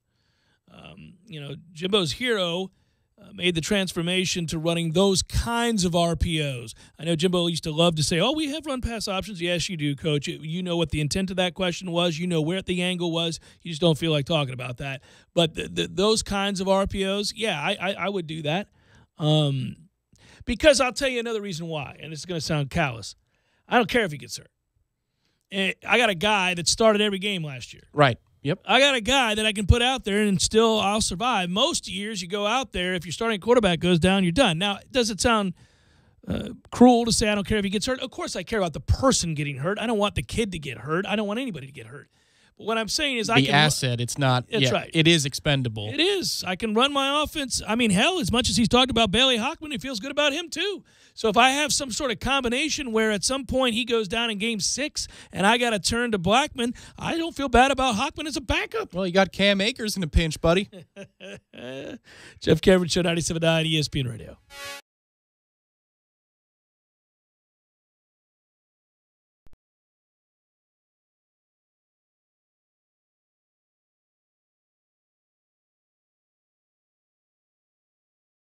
When you're in need of auto repairs, look no further than Nice Tire and Auto Service. Nice has been in business for 16 years with long-term, knowledgeable sales associates. They have the latest wheel balancing machine in the industry. And for passenger vehicles, they service AC, brakes, suspension, tune-ups, and much more. Never sit through a long wait. Nice Tire and Auto has 10 service bays to get you back on the road quickly. If you have tire problems, check out their large inventory with various Goodyear and Michelin tires. Nice Tire and Auto Service, 4792 Bluntstown Highway, 574-4100.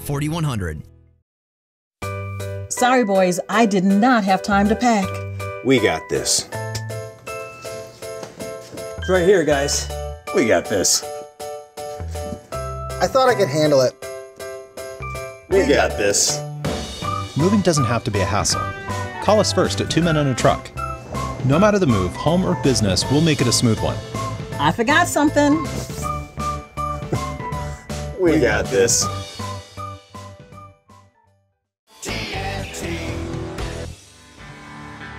Smoother, bolder, sharper, comfier, smarter, fiercer, tougher, stronger, longer, greater, prouder. Gravely Zero-Turn Mowers.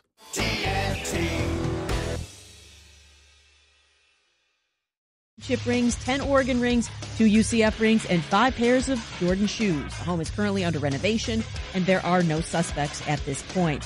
Warriors superstar Steph Curry will play next week on the Web.com Tour, the PGA Tour's developmental circuit. Curry, as he did last year, will compete as an amateur at the Ellie Mae Classic. Curry tied for 11th at the recent American Century Celebrity event.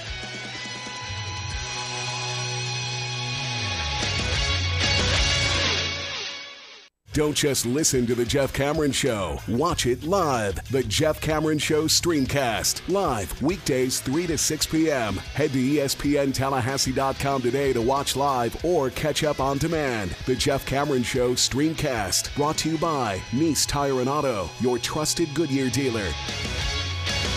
Nice Tire and Auto, just minutes away from FSU campus. And we're back with another edition of Spring Cleaning. Today, we want to know how you save energy, water, and money during a warmer season. Caller, you're on the air. What do you do to save energy? With the warmer temperature, I know my AC is working overtime, so I make sure to replace my AC filter once a month. Excellent suggestion. Next caller, you're on the air. Well, the City of Tallahassee recommends that I take advantage of their grants and loans to get more insulation in my attic. That's really going to keep my cooling costs down. These are some great suggestions. There are lots of ways to save. Caller, you're on the air. I reduce energy for water heating by lowering my water heater temperature and installing low-flow shower heads. We have time for one more caller. What do you have for us? I make sure to use my programmable thermostat to regulate the temperature in my home when I'm away. Thank you, caller. That's all the time we have today. The City of Tallahassee Utilities would like to help you save as much energy as you can and save money while you're at it. Visit talgov.com for more information and start saving energy today. Hi, Chris Kraft for Kraft Nissan. In Tallahassee, you have been fantastic. We have passed the halfway point to a new transport van for Big Bend Hospice. By my calculation, we still need 25 more new Nissans by the end of the month to reach our goal. And seriously, it is a great time to buy a new Nissan from Kraft. We have 0% interest for 60 months on every new Nissan and the best incentives we've ever had. Listen up, Kraft Nissan has $5,000 off of 2018 Rogues, Altimas, Muranos, Maximas, and Pathfinders. You heard right, $5,000 off of 2018 Rogues, Altimas, Muranos, Maximas, and Pathfinders. You get a great price on a new Kraft Nissan, and you're helping a great cause in hospice. And remember, Kraft Nissan is donating $100 to the Big Bend Hospice for every new Nissan sold now through July 31st. Not in the market for a new car? Stop by Kraft, and we will match your personal check up to $100 made out to the Big Bend Hospice. This hospice transport van is that important. 25 and counting. Kraft Nissan on Mahan Drive between Academy Sports and Costco.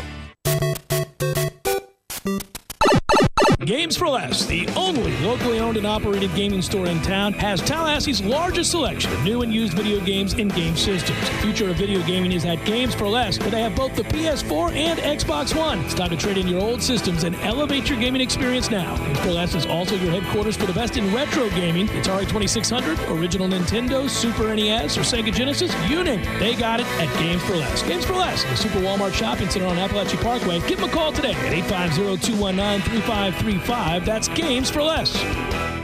Tallahassee loves the corner pocket as much as a crystal ball winning catch. He's looking, he lost it to the end zone. It's Benjamin! Touchdown!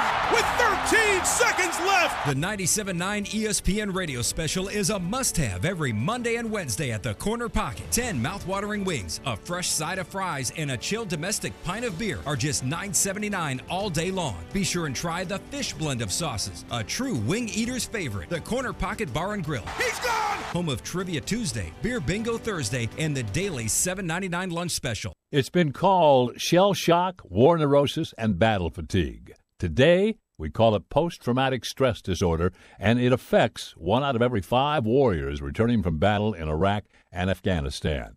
The Wounded Warrior Project offers comfort and support for warriors with PTSD and all other scars of war, whether those scars are visible or hidden. Find out how to help, because for warriors, the greatest casualty is being forgotten. Please visit woundedwarriorproject.org. Broadcasting live from the AmeriGas Propane Studios in the capital city of Tallahassee, this is the Jeff Cameron Show, brought to you by Cornerstone Tool and Fastener on 97.9 ESPN Radio.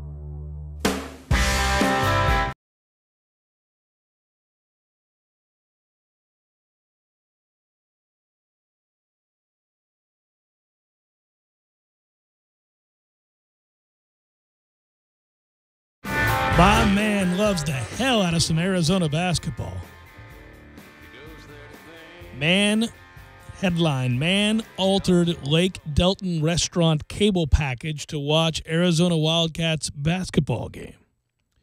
The finance manager of an Illinois car dealership has been accused of pretending to be a Lake Delton restaurant employee in phone calls with a cable company. His aim, police say, was to change the restaurant's cable package so he could watch a basketball game when he visited the area for the weekend. Sauk County prosecutors have charged 51-year-old Kevin Caton of Arlington Heights, Illinois, with felony identity theft for financial gain and unauthorized use of an entity's identifying information. Each charge carries a maximum 6-year prison sentence. Police began investigating in February after the business manager at Buffalo Phil's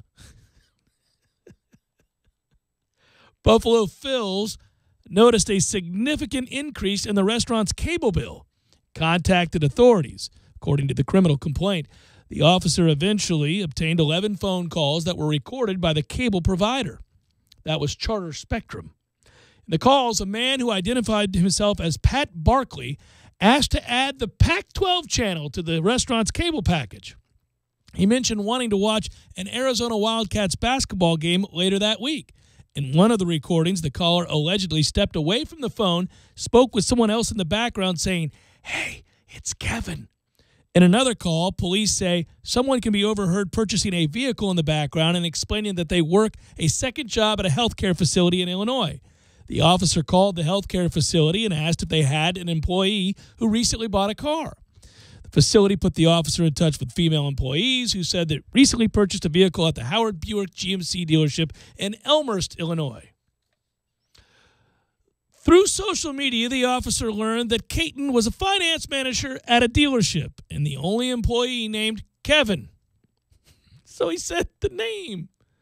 The officer also contacted Lake Delton hotels and found that Caton had checked in at one of them in late December. Social media posts also helped establish that Caton's visit to Lake Delton in December proved he was a huge Arizona Wildcats fan. Officers later traveled to Illinois to visit Caton's workplace, the complaint states, but he declined to speak with him. So basically what he did was call in and change the cable packages for this particular place so that he could watch an Arizona Wildcats basketball game while he was dining there. You know, I think this is probably one of the most fun cases these officers have ever worked, right? It wasn't hard, right? But you would probably enjoy doing this. Yeah, it'd be awesome. But who thinks to do that? One game?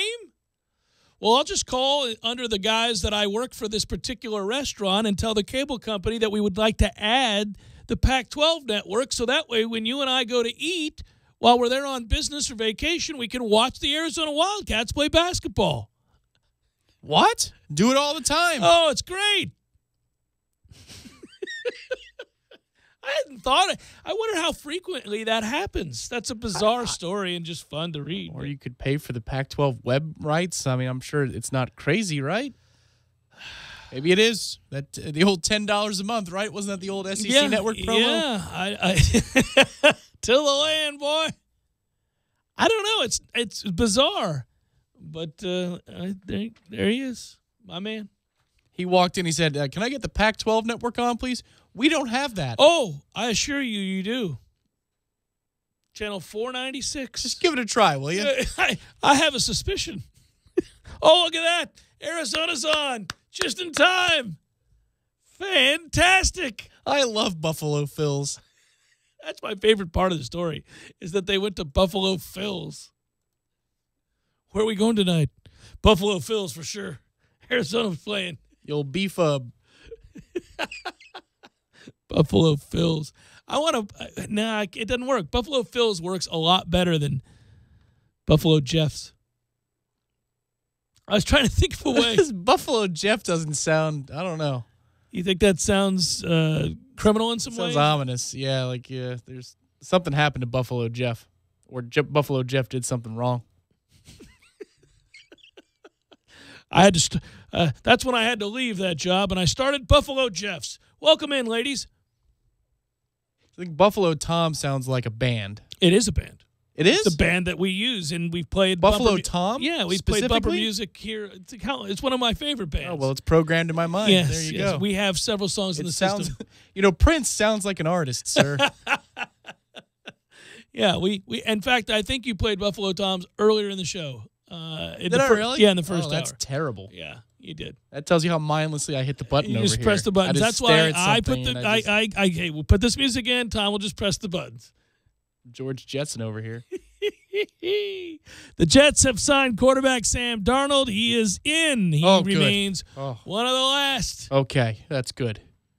You were worried, weren't you? They were fighting over contract language because he's already slotted to make a certain amount, so it He wasn't slotted about to the make money. $30.2 million. It didn't make a lot of sense, right? $20 million signing bonus. The only reason I look at any of these things anymore is that the money is fully guaranteed. It includes a standard fifth-year option, so football's come full circle now. You know, you go back to a time where I kept waiting and wondering, man, eventually these guys are going to figure it out.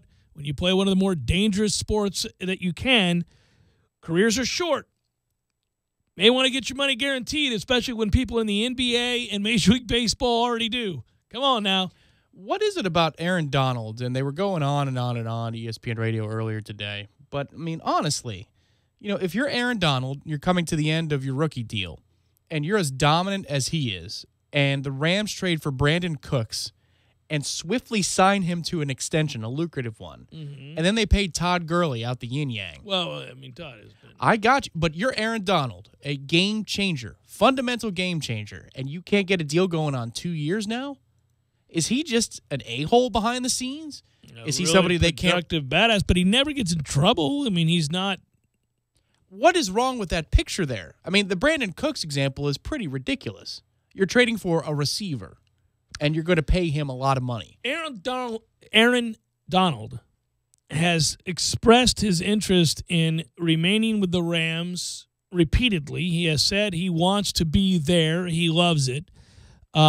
He's a no-show at camp, and for good reason.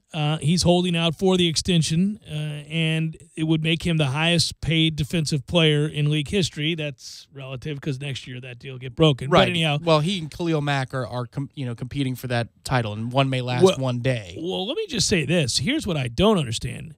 John Gruden has yet to contact Khalil Mack since taking over at Oakland and has made comments that would lead one to believe he doesn't really care whether or not Khalil Mack's there or not.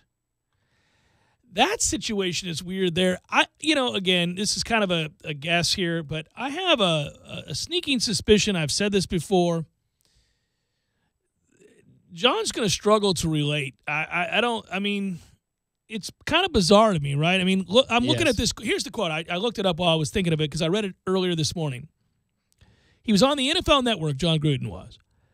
And the question to him that was posed was whether or not that defense can be as good as it needs to be without Khalil Mack if they don't get him in. And he said, well, we weren't very good with Khalil Mack last year. That's not how you answer that question, man. This is not a negotiation tactic, sir. No. You don't insult the player who's transcendent. He goes on to say, well, that's not meant to be a shot. The pass rush and the whole defense has to be better, though. John, are we done here? This isn't going to work out. He's not... Hey, let's give away some. Am I giving away a pair or a singular? I think that's a family 4-pack over there. I think it'll be on the 4 tickets there it indeed, is. Yep. Tom Lang. All right. Family 4-pack to Wild Adventures, and you'll be going there on August the 4th where you'll see Vanilla Ice, Rob Bass, and Tone Loc. Hey, listen, they couldn't get Salt and Pepper to come back, but you're good. Vanilla Ice, Rob Bass, Tone Loc in concert. Tone wasn't at the Got to be able to go game. this week. It's like a end of summer kind of thing. I think it expires It's the 4th of August. There you it's go. this Saturday, isn't it? Yeah, the 4th. There it is. It's happening. Yeah, 4th is Saturday. What do you Very want? good. Caller 4? That sounds good. 523-3776 for some funky cold Medina. That's right. Wild Adventures 4-pack this Saturday. 523-3776. Get after it. We'll talk to you next hour.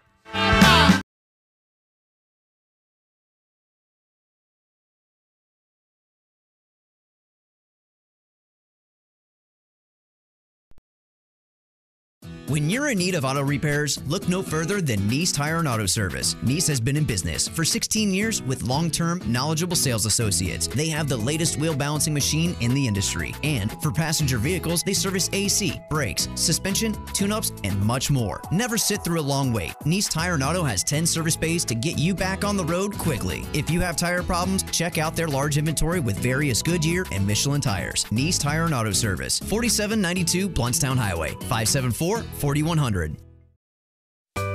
Sorry, boys, I did not have time to pack. We got this. It's right here, guys. We got this. I thought I could handle it. We got this. Moving doesn't have to be a hassle. Call us first at 2 Men and a Truck. No matter the move, home or business, we'll make it a smooth one. I forgot something. We got this.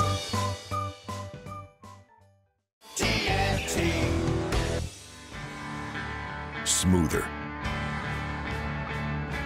bolder, sharper, comfier, smarter, fiercer, tougher, stronger, longer, greater, prouder. Gravely Zero-Turn Mowers.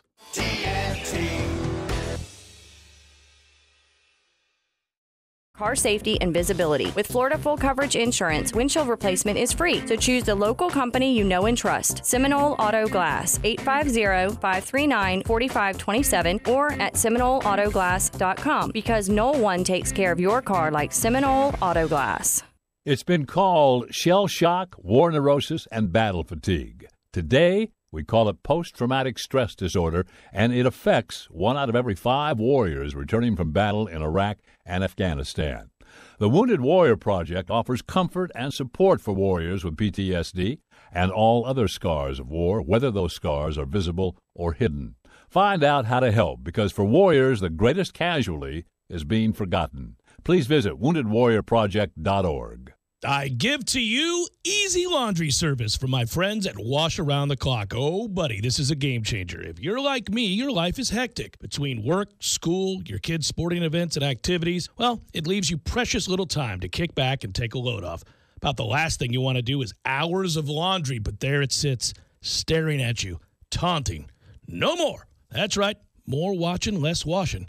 Save hours of valuable time when you sign up not doing laundry with easy laundry service from Wash Around the Clock. Whether it's dry cleaning or just plain laundry, Wash Around the Clock's easy laundry service will pick up and deliver at your home or office. So sign up for free today at easylaundry.net, or you can give them a call, 850-597-9007. Again, sign up today at easylaundry.net. Oh, and by the way, I got you. Use promo code JCS20 and save 20%. That's promo code JCS20. You're saving 20% on your first order. That's easylaundry.net from Wash Around the Clock. Hey, I'm Jeff Doxey, Realtor for Capital Property Consultants, representing Premier Fine Homes. If you're thinking of owning your own brand new Premier home, call or text me at 850-545-4747 or email me, jeffdoxey1@gmail.com. You say where, I'll be there. Your Canopy Connection.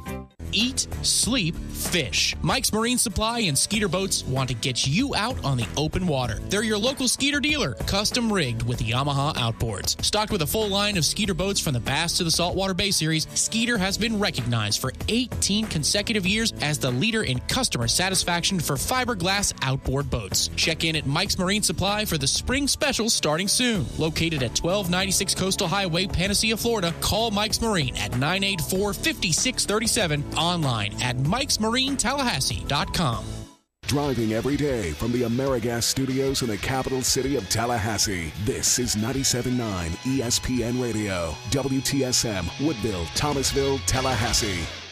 Time now for your Atlanta Braves Minute, brought to you by Fonville, Lewis, Messer, and McConaughey. Personal injury law is all they do. Yesterday, the Braves took on the Dodgers in the final game of a 4-game series. Atlanta had dropped the last 3 and had lost 4 in a row going into yesterday's ball game. They needed a good start from Sean Newcomb, and he would deliver. Newcomb came within 1 pitch of a no-hitter yesterday, took a no-hitter into the 9th inning. Braves gave him run support early as Nick Markakis had a big day. Runner goes and the pitch is socked to right. That ball hammered. That ball is gone. It's a chop shot for Nick Markakis. A rising line drive that came down in the chop house. That made it 4-0 Braves at the end of 3, and then Newcomb carried a perfect game into the top of the 6th inning and walked Yasiel Puig, but the no-hitter remained intact. We went to the 9th inning. He needed one pitch as Chris Taylor was looking at a 2-2 count with 2 down in the 9th inning, and Taylor got a base hit to left field, and that ended the no-hit bid. But the Braves went on to win it by a final score of 4-1, and they salvaged the final game in the 4-game series with L.A. Marlins in town starting tonight, 7:35 Eastern, 6:35 Central with the first pitch. Julio Teheran versus Wei-Yin Chen. I'm Ben Ingram, and this has been your Atlanta Braves Radio Network update.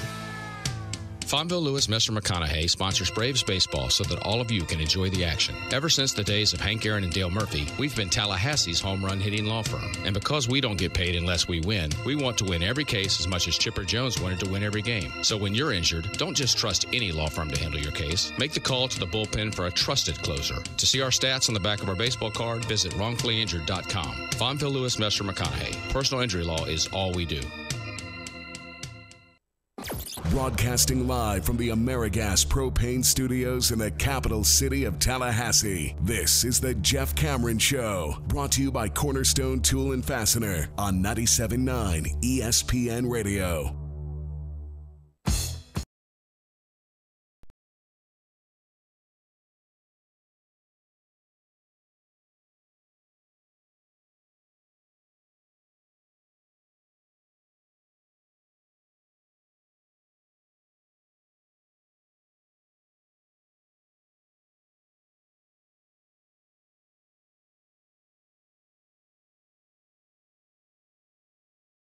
Show at least 4 today. Thanks for tuning to it. I'm Jeff. That's Tom. We're online, ESPNTallahassee.com. That's where you go to listen live via the streaming free always.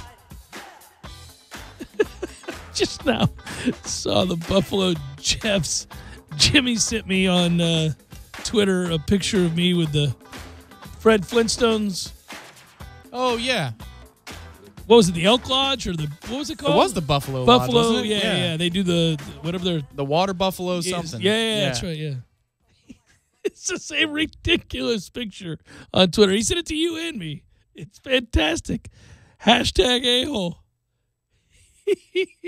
I'm looking forward to seeing this. It's going to live up to the... Yeah, go pull it up. It's great. By the way, we're online, ESPNTallahassee.com. That's where you go to listen live via the streaming free, as I said. You can always email the show if you like, JCS at 979 ESPN Radio.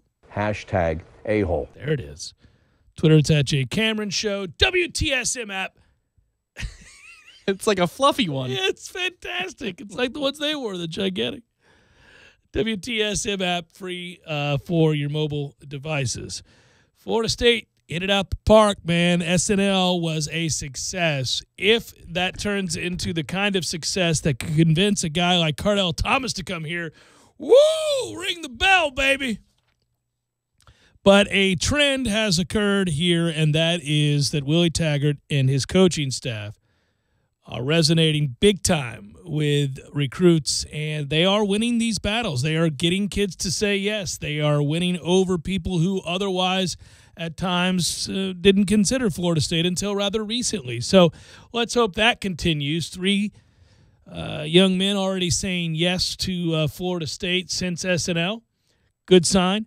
I think another great sign is some big-time players out there, 4- and 5-star kids who maybe were guaranteed to be going elsewhere are now looking into going to Florida State. And at the end of the day, whether there's 150 people in the stands or 15,000, the event is more about the recruits, and this event did connect with them. And Kalen DeLoach, the latest to jump on board with Florida State, linebacker from Georgia, saying, I'm a Knoll. Good news. The Gant kid from last night was once committed to Alabama, and if you talk to an Alabama fan, it's, he left because we didn't want him or we didn't need him. But if they're interested in the case of Alabama, that's probably true, but yeah. Well, need probably never, right? For just about anybody. I was going to say, they don't need much of They didn't even need, Tua to win a national title, honestly. Last year's example would be the second half. Of course, he had to himself. But most years, they could just have Jacob Coker at quarterback, and they'll still win the national title. Right, well, they've won 3 in 7 years, and there are several poor quarterbacks along that run, yes. Yeah, absolutely. Greg McElroy is doing Sirius XM now. He's not, lighting it up in the league, is he? No, I've worked with Greg before. Yep. That's right, yep. But, he won a national title, too. Yeah. So there you go. Distributor. Yep. That's right. But the kid is, if Alabama's in on somebody who's a defensive back, well, then I'm glad we've got that player. And it looks like you've made a lot of inroads moving forward for, kids that were heavy leans. Maybe they'll pull the trigger sooner than later. And kids that didn't have us in their top 5. One went so far as to say that they bumped Oklahoma's visit from the list for Florida State. After what they've seen this weekend, they're going to be back here for Florida State, an official visit, and Oklahoma, goodbye. I'm actually going on air this Thursday with the play-by-play announcer for Oklahoma football, who's doing a preview of college football, and I'm going to be on with him just in an interview in Norman. So our Norman Knowles, I'll be on locally for you. I was going to say, what, you're on Sirius XM on Thursday too? I mean, because it seems like every day now you've got a different assignment on a different channel. It does seem that way, and my voice often suffers from it, and that's why I was coughing just now while you asked that question. But no, it's just an interview. I thought I covered that decently. You did. You handled it well. So I tried to give you the last second. I'm in trouble here. I still turn your mic off in case you're not using the pedal. I don't know if you used it. This pedal got kicked around. It's Corey beats it to hell. He does. The thing needs to be. I can't. Beggars can't be choosers. A pedal is not as effective as just a button. I miss my button. I love the button. Well, can't we just put it on the desktop then and it becomes a hand button? No, that it can. Maybe we'll have to figure it out. I'm not an engineer, Tom. I think it's just you. No, I don't think it'll reach. I don't think. I'm not so sure. I'm not worried about it. I've moved the pedal back to where it's necessary if I can reach and if I have to use it again. All right. So that said, getting kids to say yes, getting kids to buy into what you're selling, further evidence of this along the way, it continues. And that's all I care about right now is winning over people that were, for a long time questioning whether or not the move was the right one. You have a lot of, I didn't realize this, I think there was a lot of built-up animosity and frustration from kids who the previous staff suddenly stopped recruiting or reaching out to. Right. And that included some big-time names. And we're finding out more and more that those kids were pissed. Yeah, you can see how that might happen. Yeah, rightfully so, right? And so it ended up being that, they've slowly but surely seen that things are different here. I got a question earlier in the show that I didn't get to, but it seems applicable here. Ryan writes, at Jay Cameron Show, not being a recruitnik, what's your take on the big Georgia commit that commented that FSU staff wants to have fun, but they aren't preparing to win championships? Well, I don't think it's accurate to say that one is not preparing to win championships. I think it is fair to say that if you're deciding between Florida State and Georgia, that Georgia's more ready to win a national championship. Hell, they were a half away from not only winning a national championship, but doing so convincingly against Alabama a year ago, if not for the heroics of Tua. So the idea that Georgia is, I guess, steady talking about championships, yes, they were knocking on the door. They were on the cusp of it, but there's a difference between that and saying one is not preparing to win championships. Florida State lost 6 games a year ago. 6 games. And had to win at the end of the year with a rescheduled game just to keep that streak going. I'm not saying that year one, these guys are thinking they can't win a championship, but I think what's on their mind right about now is establishing a different locker room, a different mindset, getting kids to buy in to a new methodology, a new way of thinking, working, preparing, that will lead to championships, but you probably don't step in year one saying, well, we're going to win championship this year. I think maybe the talking points are different. I think it strikes an important nuance, though, and it's a question that I don't know the answer to, and probably you don't know it unless you're inside the walls there. There's 2 different things going on here for Willie Taggart. He's trying to bring in kids to, as he says, I'm trying to find players who can take your job. I'm going to recruit over you, and it's your job to keep yours as long as you're here on campus with me. But he's got the issue of repairing a culture or changing a culture. And what do you do when you're trying to change a culture with the kids that are already on campus, but then you bring in recruits for a visit, and I need to do this with the kids that are here today. Right. Maybe tomorrow the culture will be ready-made. But if he's trying extra hard to correct the errors of the past administration's ways, and those current players are on campus while the new ones or prospective ones are on campus, you can't be necessarily different with the recruits or the targets than you are with the current players.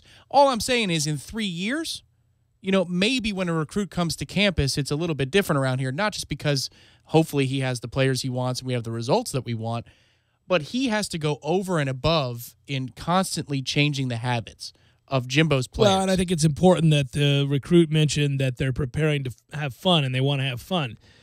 This is part of that mending process you're talking about. That's what I'm saying. Yeah, I mean, this clearly. is something to where obviously he's talking about kids were not real happy to be here. We're not real happy to prepare and play football games a year ago, and felt a disconnect. And so, I think incorporating fun in hard work and changing a mindset and an attitude towards the daily preparations is all part of fixing last year's problems. It doesn't mean it's devoid of preparation for a championship. It's part of it. Yeah, I'm just saying, exactly right. The emphasis is probably more on fun now than it ever will be for Willie. Think about when he got here for the bowl practice and he told the story about how they needed to put music on. I needed it more than they did because everybody was kind of dead. It was laborious. It was dead. There was nothing to it. It was people going through the motions. So if that's the process with the day-to-day kids, when the visitors come in, they see something probably different now than they will even in 1 year from now than they do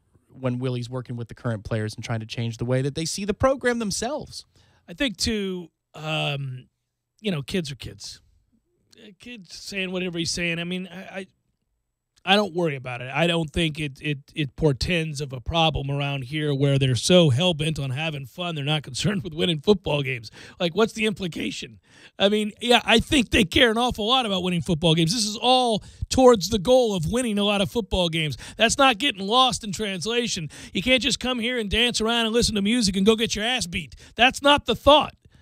I mean, they're trying to win games and prepare to win games. This is all part of it.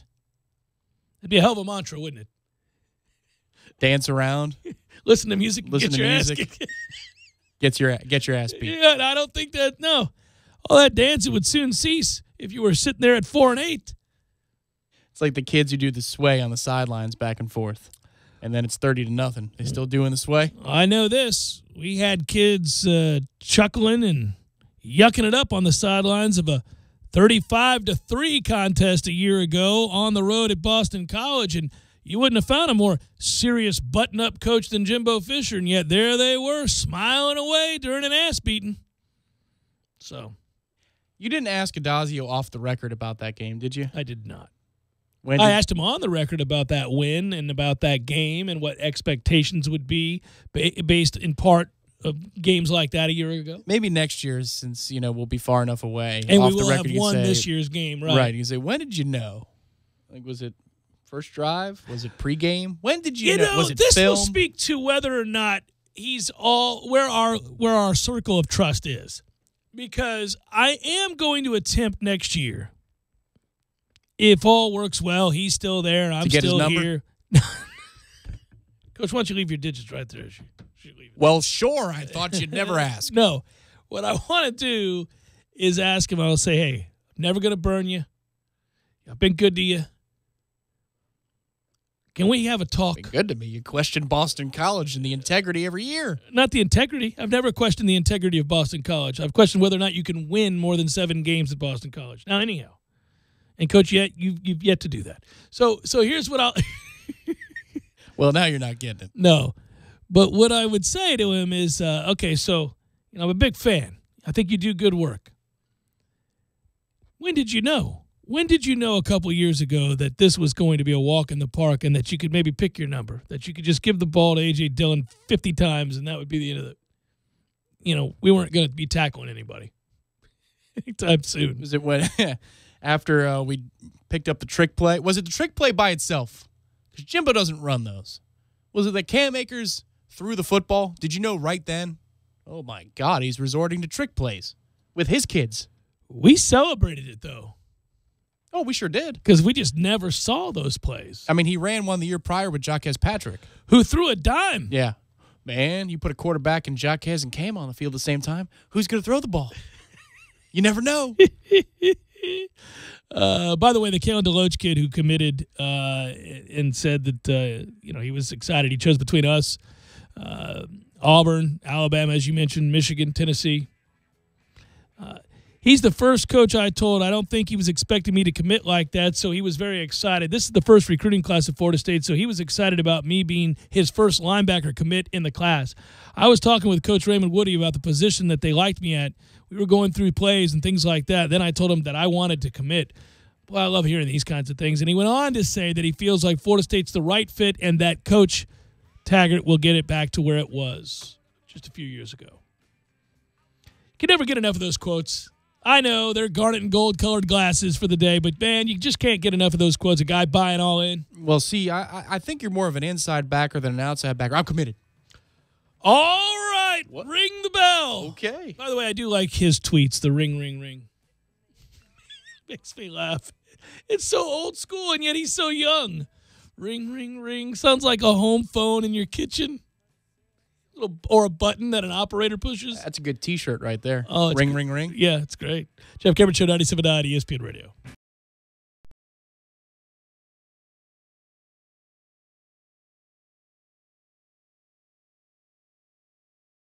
When you're in need of auto repairs, look no further than Nice Tire and Auto Service. Nice has been in business for 16 years with long-term, knowledgeable sales associates. They have the latest wheel balancing machine in the industry. And for passenger vehicles, they service AC, brakes, suspension, tune-ups, and much more. Never sit through a long wait. Nice Tire and Auto has 10 service bays to get you back on the road quickly. If you have tire problems, check out their large inventory with various Goodyear and Michelin tires. Nice Tire and Auto Service, 4792 Bluntstown Highway, 574-4100. Sorry, boys, I did not have time to pack. We got this. It's right here, guys. We got this. I thought I could handle it. We got this. Moving doesn't have to be a hassle. Call us first at 2 Men and a Truck. No matter the move, home or business, we'll make it a smooth one. I forgot something. We got this.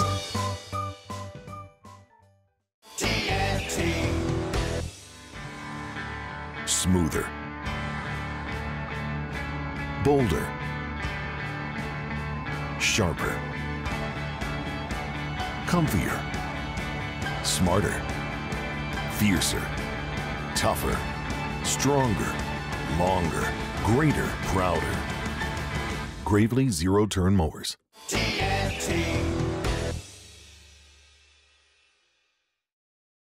Limited to 350 tickets, so act now. There will be a mandatory captain's meeting held on Friday, August 3rd at 6 p.m., followed by a free dinner for captains and crew. To register, visit their website, seaquartersmarina.com, or call them at 697-8400. The holidays are coming. Well, in a few months, and that's why now is the time to shower up with a beautiful custom bath or shower enclosure from Widden Glass. Don't wait for the holiday rush. Widden Glass will take care of you this summer to your complete satisfaction. They've been helping to design and install bath and shower enclosures for Tallahassee homeowners for over 70 years. When you call Widden Glass, you're dealing with real glass people, experienced, reliable professionals. Widden's top-of-the-line bath and shower enclosures provide style and luxury at an affordable price. With the holidays coming, that means family, and that means now is the time to shower up with style. Call today. Widden Glass, the real glass people. 222-5781 or online at widdenglass.com. WHIDDON.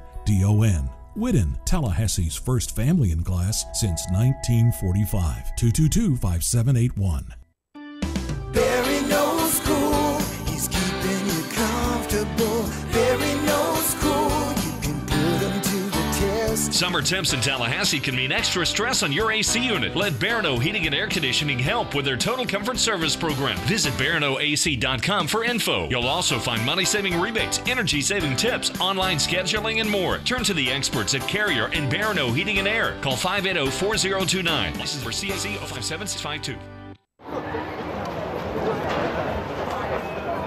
The Southside Farmers Market at the Walker Ford Community Center, located at 2301 Pasco Street, is now open every second and fourth Thursday of each month. Join the City of Tallahassee and shop local foods. Enjoy live entertainment, cooking demonstrations, and free health screenings. Everything from seasonal fruits and vegetables, seafood, and more will be for sale by our local farmers and vendors. Sip a smoothie and see what the market has to offer. So head to the Southside Farmers Market every second and fourth Thursday. To learn more about the market and its future dates, visit talgov.com/farmers market. Join the City of Tallahassee at the Southside Farmers Market at the Walker Ford Community Center, 2301 Pasco Street, every second and fourth Thursday. Change your life with a career in a year at Lively Tech. 38 A Career in a Year programs available. Medical assistant, pharmacy tech, welding, diesel mechanic, automotive, massage, HVAC, electricity, cosmetology, barbering, digital design, and building trades. Full-time, part-time, and nighttime schedules are available for most programs. Enrollment opportunities provided for local high school students. Financial aid is available for those who qualify. Visit livelytech.com for more information. Change your life and enroll now. Lively Tech, your career starts here. Don't just listen to The Jeff Cameron Show. Watch it live. The Jeff Cameron Show Streamcast. Live weekdays 3 to 6 p.m. Head to ESPNTallahassee.com today to watch live or catch up on demand. The Jeff Cameron Show Streamcast. Brought to you by Nice Tire and Auto, your trusted Goodyear dealer. Nice Tire and Auto, just minutes away from FSU campus. You're locked in with The Jeff Cameron Show on 97.9 ESPN Radio.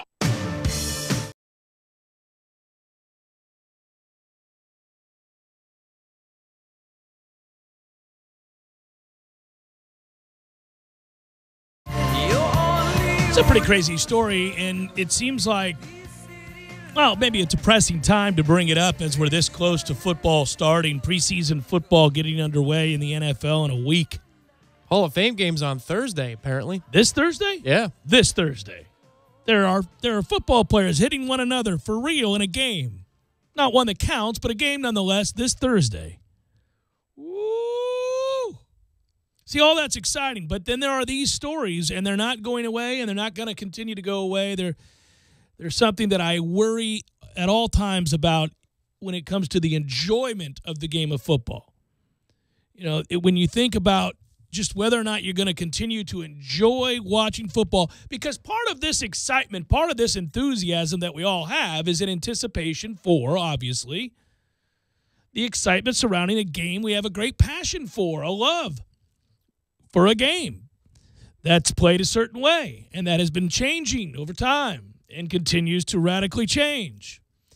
And at some point, the game that we love and are passionate about and eagerly anticipating and excited to see, thus all of the commentary over the last week or so, will change so fundamentally or be so fundamentally altered that we won't enjoy it anymore. And it's my fear. It is a worry. I get all the reasons, and I know why a lot of the rules changes have happened.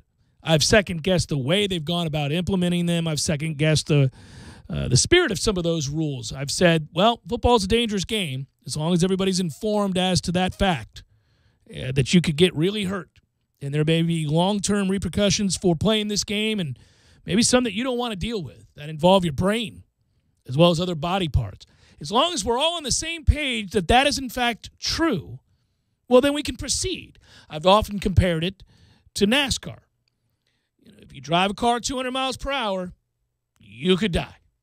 You're aware of this, right? And we're going to do everything we can to make it as safe as possible. We'll have regulations in place, but at some point you got to drive the car at 200 miles per hour, and if you crash it, you could die, and there's nothing we could do. That's just the sport. We wanted football to catch up and get to that point, right, where they said, well, you know, we've been lying a lot over the last 50 years about the damage done while playing the game of football. We kind of took players and manipulated them into believing that their problems had nothing to do with the game they were playing. We, at times, overtly lied to them about that, and we got sued because of it. And since then, subsequently, we're now invested in a lot of studies, and a lot of money has gone towards those studies, and certainly awareness from the players as to the proper way to tackle, and all of that has been a part of our decision from a league standpoint as to how to better educate all of those involved in the game. But at some point, you got to play football. The game's the game. It's violent, very violent. It's played by big, strong men who run real fast and collide. And the reason you wear a helmet while you play a game like that is because there are inadvertent things that happen in a game that would cause for heads to hit or to collide with knees and elbows and other things. And there's just no getting around that. There's nothing you can do about that. But two things happened over the last 72 hours that caught my interest, that have me worried about the game that we love. And that is that the Eagles players had a presentation given in which they were shown the new way to tackle, or the new rules that were going to be enforced about helmet contact, and how it is you cannot you really can't lower your head in any way, shape, or form. Well, I just don't believe that's true. I don't think it's possible. I don't think the game can be played. You might as well just take the helmets off, which some would say maybe you're going to have to do someday. The Eagles players said they were not further educated. They did not feel as if they had any greater understanding than ever before about what is legal, what is not legal, and why, what will be called and what won't be called. They showed plays from last year's Super Bowl and other plays throughout the season in which no penalty was called and the play looked to be a legitimate tackle, but under the new rules would in fact no longer be considered legal. Right, and they were told in one circumstance where a play was shown that the referees were split on whether or not they would call the penalty for the given hit. Was it an infraction? Was it not? And the refs were split down the middle in deciding. Yeah, it's going to be a problem. Even the officials who have to carry out, the sentence, they have to let the player know that you can't play anymore in a game, or they have to go to the review process or whatever it is. They don't know how to enforce this rule. They came in there to command the subject and were put in a position where, I'm not so sure if that's a penalty or not. So what's going to happen? The preseason especially is going to stink even more than it usually does, because they're going to overcompensate to try and teach players the new way of playing the football game, right? Yeah. And that's what happens. A point of emphasis is the phrase used. There's a point of emphasis on this new rule. So with holding, remember that a couple of years ago? Sure. There was called every single play. It was unwatchable, more so than the preseason usually is. I'll bet you that's going to happen with this over the next couple of weeks. Well, Malcolm Jenkins was the safety for the Eagles that laid the big hit on the replay that they showed from the Super Bowl, and it was a legal play. No penalty was called during that play, and I've watched that play again and again, and you can see it's a perfectly legal hit. So the guy gets blindsided because he didn't see the hit coming, but that's football. I mean, head on a swivel, partner. I mean, this is what happens, right? But he doesn't lead with the helmet. He doesn't lower the crown of the helmet or anything like that.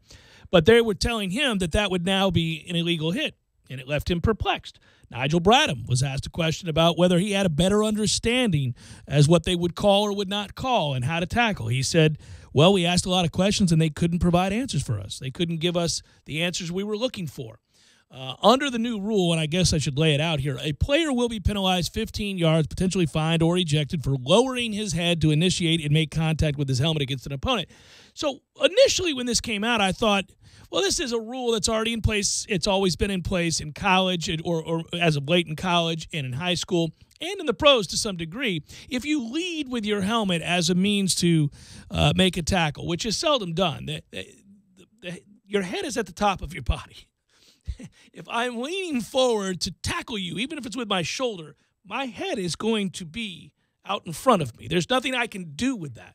What I always thought the rule meant was that, am I at the point of contact initiating, say, with your thigh or knee or whatever it might be, with the crown of my helmet, leading to like a torpedo, if you will. In that regard, you could call that an illegal hit. But short of that, it was on the books. We understand the deal. An egregious example will be flagged. Other than that, we're not real sure. The game's played at such a rate of speed that it's impossible to tell what intent was half the time, 3/4 of the time. Most guys never have the intent to lead with their helmet. We're just going to play football here. But now it sounds like they're looking to get or put a greater emphasis. Yeah, they are putting a greater emphasis across the field. It's not just defenders. It's about running backs. It's about play in the trenches. Can't do it. running back coming through the hole and is met by a middle linebacker. What are we doing here? I'm going to stand straight up and get blown up? Yeah, Michael Pittman would be okay in this league. Yeah. Michael Pittman would be just fine. I mean, look, what am I going to do? I'm not going to – low man wins. I'm not going to stand up and let you blow me up. I'm not. I'm going to lower my shoulder and attempt to run you over. Yeah. I think the number one thing, especially at the NFL level, is if you could tell me through arm action what a player is doing, I think that would be easier to legislate than just saying this nebulous initiating with your helmet deal. If your arms are freely flowing behind your body, they're trailing here. That means that you are leading with the helmet. Some players do that. Some players are so reckless as to literally jump and launch themselves into an offensive player. That's an easy call. If they tuck their arms into their chest, which you'll see sometimes, and they initiate with a shoulder, is that really what we want to see? The Nigel Bradham hit against LaRon Byrd. That was legal. His feet were in the ground, and he tucked his hands into his shoulder. But that isn't exactly tackling form. You are putting yourself in a position where you're going to destroy someone. If that's what they're trying to get rid of, perhaps arm tackling is the key here. Maybe that's the way that they're trying to go. But the way that the rule is being written this year has nothing to do with that whatsoever. I just think we're going to get to a place where we legislate so much out of the game that it's not really the sport that we all love or resembling the sport that we all care about. I'm not one of these pig-headed guys that don't think change is necessary and doesn't understand the need for it. I am one of these guys that just recognizes that football is a very violent game by its very nature, and you're not going to be able to regulate that. Well, what happened with the holding you can emphasis? regulate it, but you can't. You will not be able to eliminate it. Excuse me. What happened with the holding emphasis? It just kind of went away because it wasn't working. You know what I mean? It didn't fundamentally change the way the trenches worked out. This is going to fail, and the NFL's got a choice. Once it fails, so they want to double down and make the product so unwatchable that there's an outcry about it, which they've done before, or are they just going to come off it?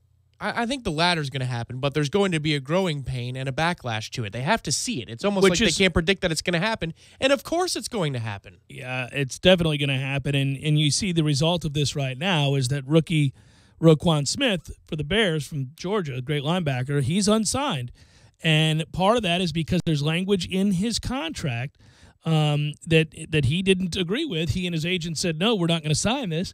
It would allow the team to reclaim guaranteed money if he was suspended under the NFL's new helmet contact rule.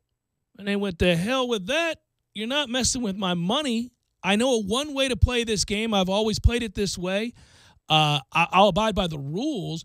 But if for some reason the new helmet contact rule means that I can't play linebacker in the NFL, or I'm going to be led to being suspended, you're not touching my guaranteed money. You're just not touching my guaranteed money.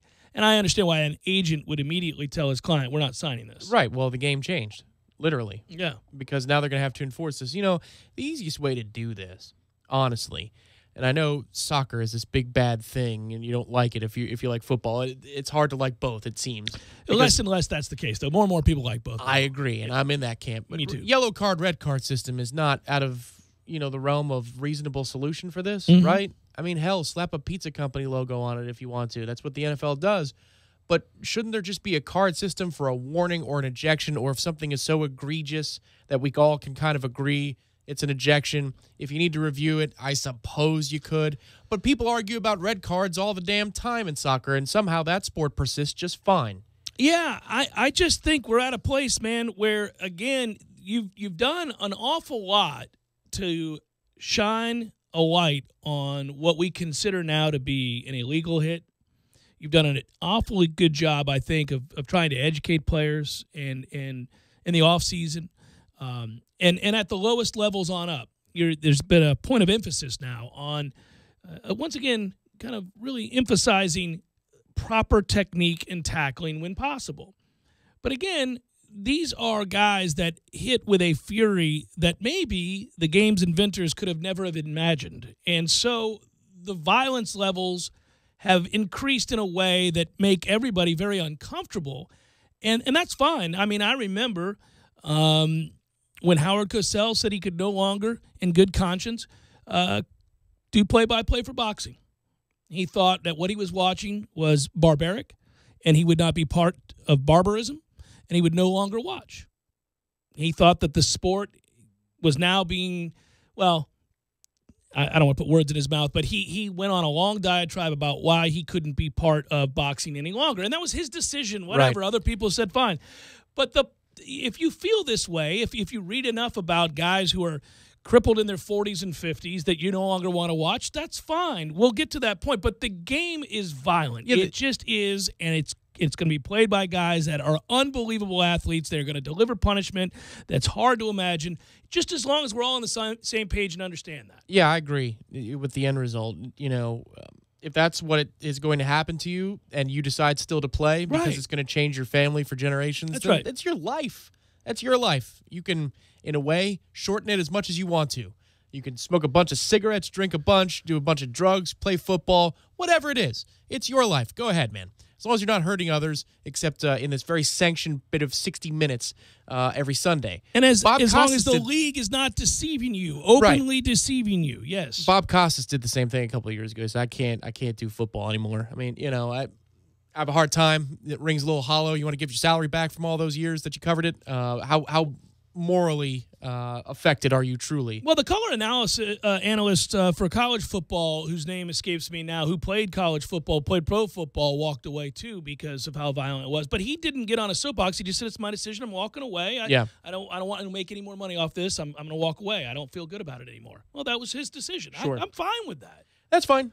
Yeah, I think now is not the time. The time would have been when the league was deceiving people, right? Not after everybody's kind of understanding what we're doing here. I mean, guys, San Francisco had the great purge of young players retiring not 4 or 5 years ago. As long as you're educated as to the dangers of the sport, then I don't really. At that point, I mean, we're done here. Right. Instead of let's go to the review board 5 times to see if this was an illegal hit or not. And this is where I'm getting and where I wanted to go is that this is less about, hey, the game's violent or it's dangerous or I don't want to watch. I do want to watch it. I love it. And it is violent and dangerous. And I get it. And I love it. And I can't wait to watch it. And soon I will be in a few weeks. And that's going to be fun. But as long as the players also know that, I'm fine with it too. Really the point of bringing all this up is what I don't want is the league to be so overly regulatory to the point where now the game doesn't resemble that very dangerous sport that I love, where now we're, maybe not playing the game of football. Right, yeah. Imagine like an NBA game where a hack across the forearms is now flagrant, and we have to review every flagrant call. I feel like that's where the league is going. Yeah, I feel like that's where the league is going. Come back, wrap it up momentarily. Jeff Cameron Show, 97.9 ESPN Radio.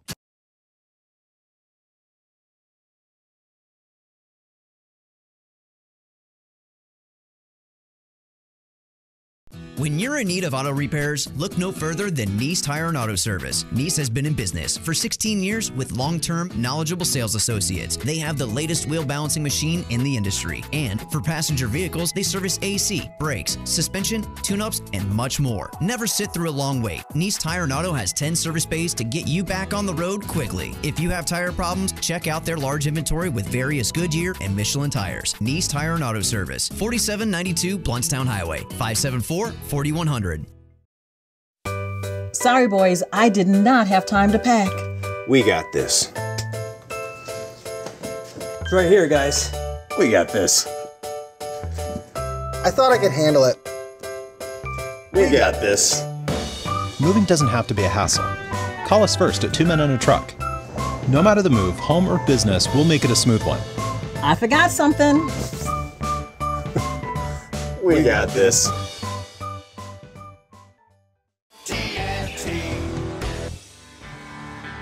Smoother, bolder, sharper, comfier, smarter, fiercer, tougher, stronger, longer, greater, prouder. Gravely zero-turn mowers.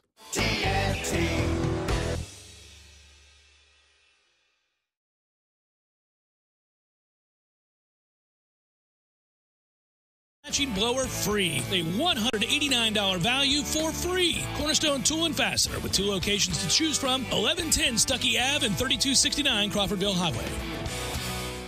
Hey, I'm Jeff Doxey, Realtor for Capital Property Consultants, representing Premier Fine Homes. If you're thinking of owning your own brand new Premier home, call or text me at 850-545-4747 or email me, jeffdoxey1@gmail.com. You say where, I'll be there. Your Canopy Connection. So, Jeff. Yeah. I run into these ladies named Kathy and Grace. They love you, by the way. Oh, they're smart people already. Oh, my gosh. And darling ladies. They were at Bumpus, and they were telling me how they went to Gordo's and that it wasn't open yet. And I said, no, we are open, man. I could have assured them that it is most definitely open. This week, we'll be in process of moving. Now, I know it's sad.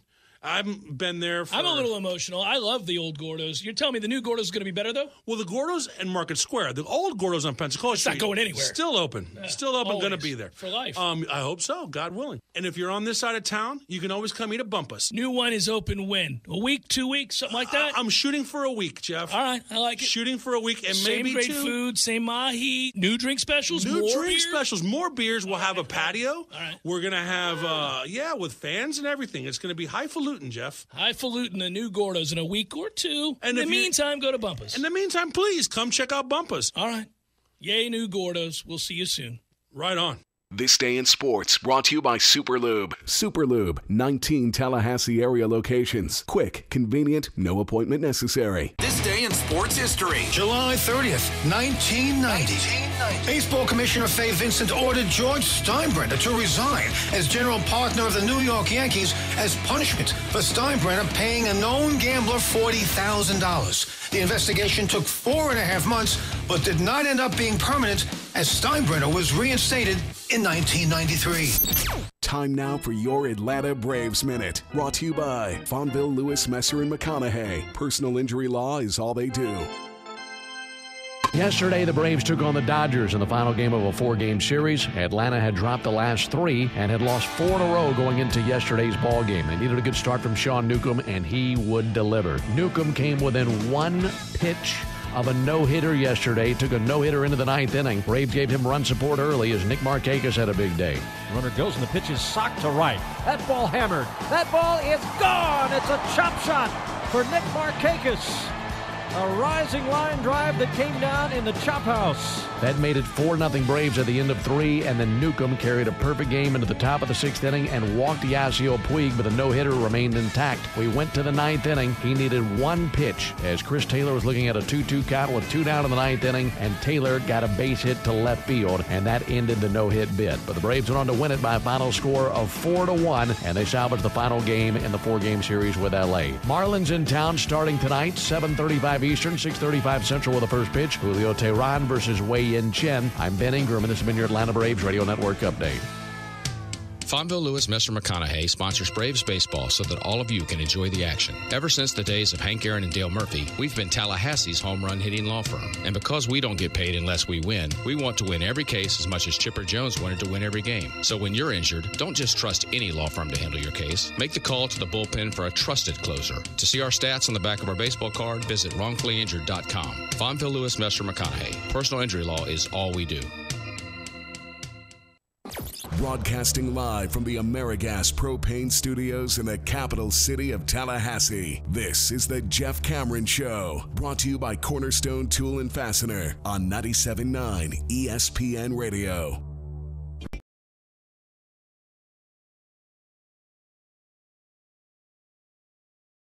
The tall boy bet.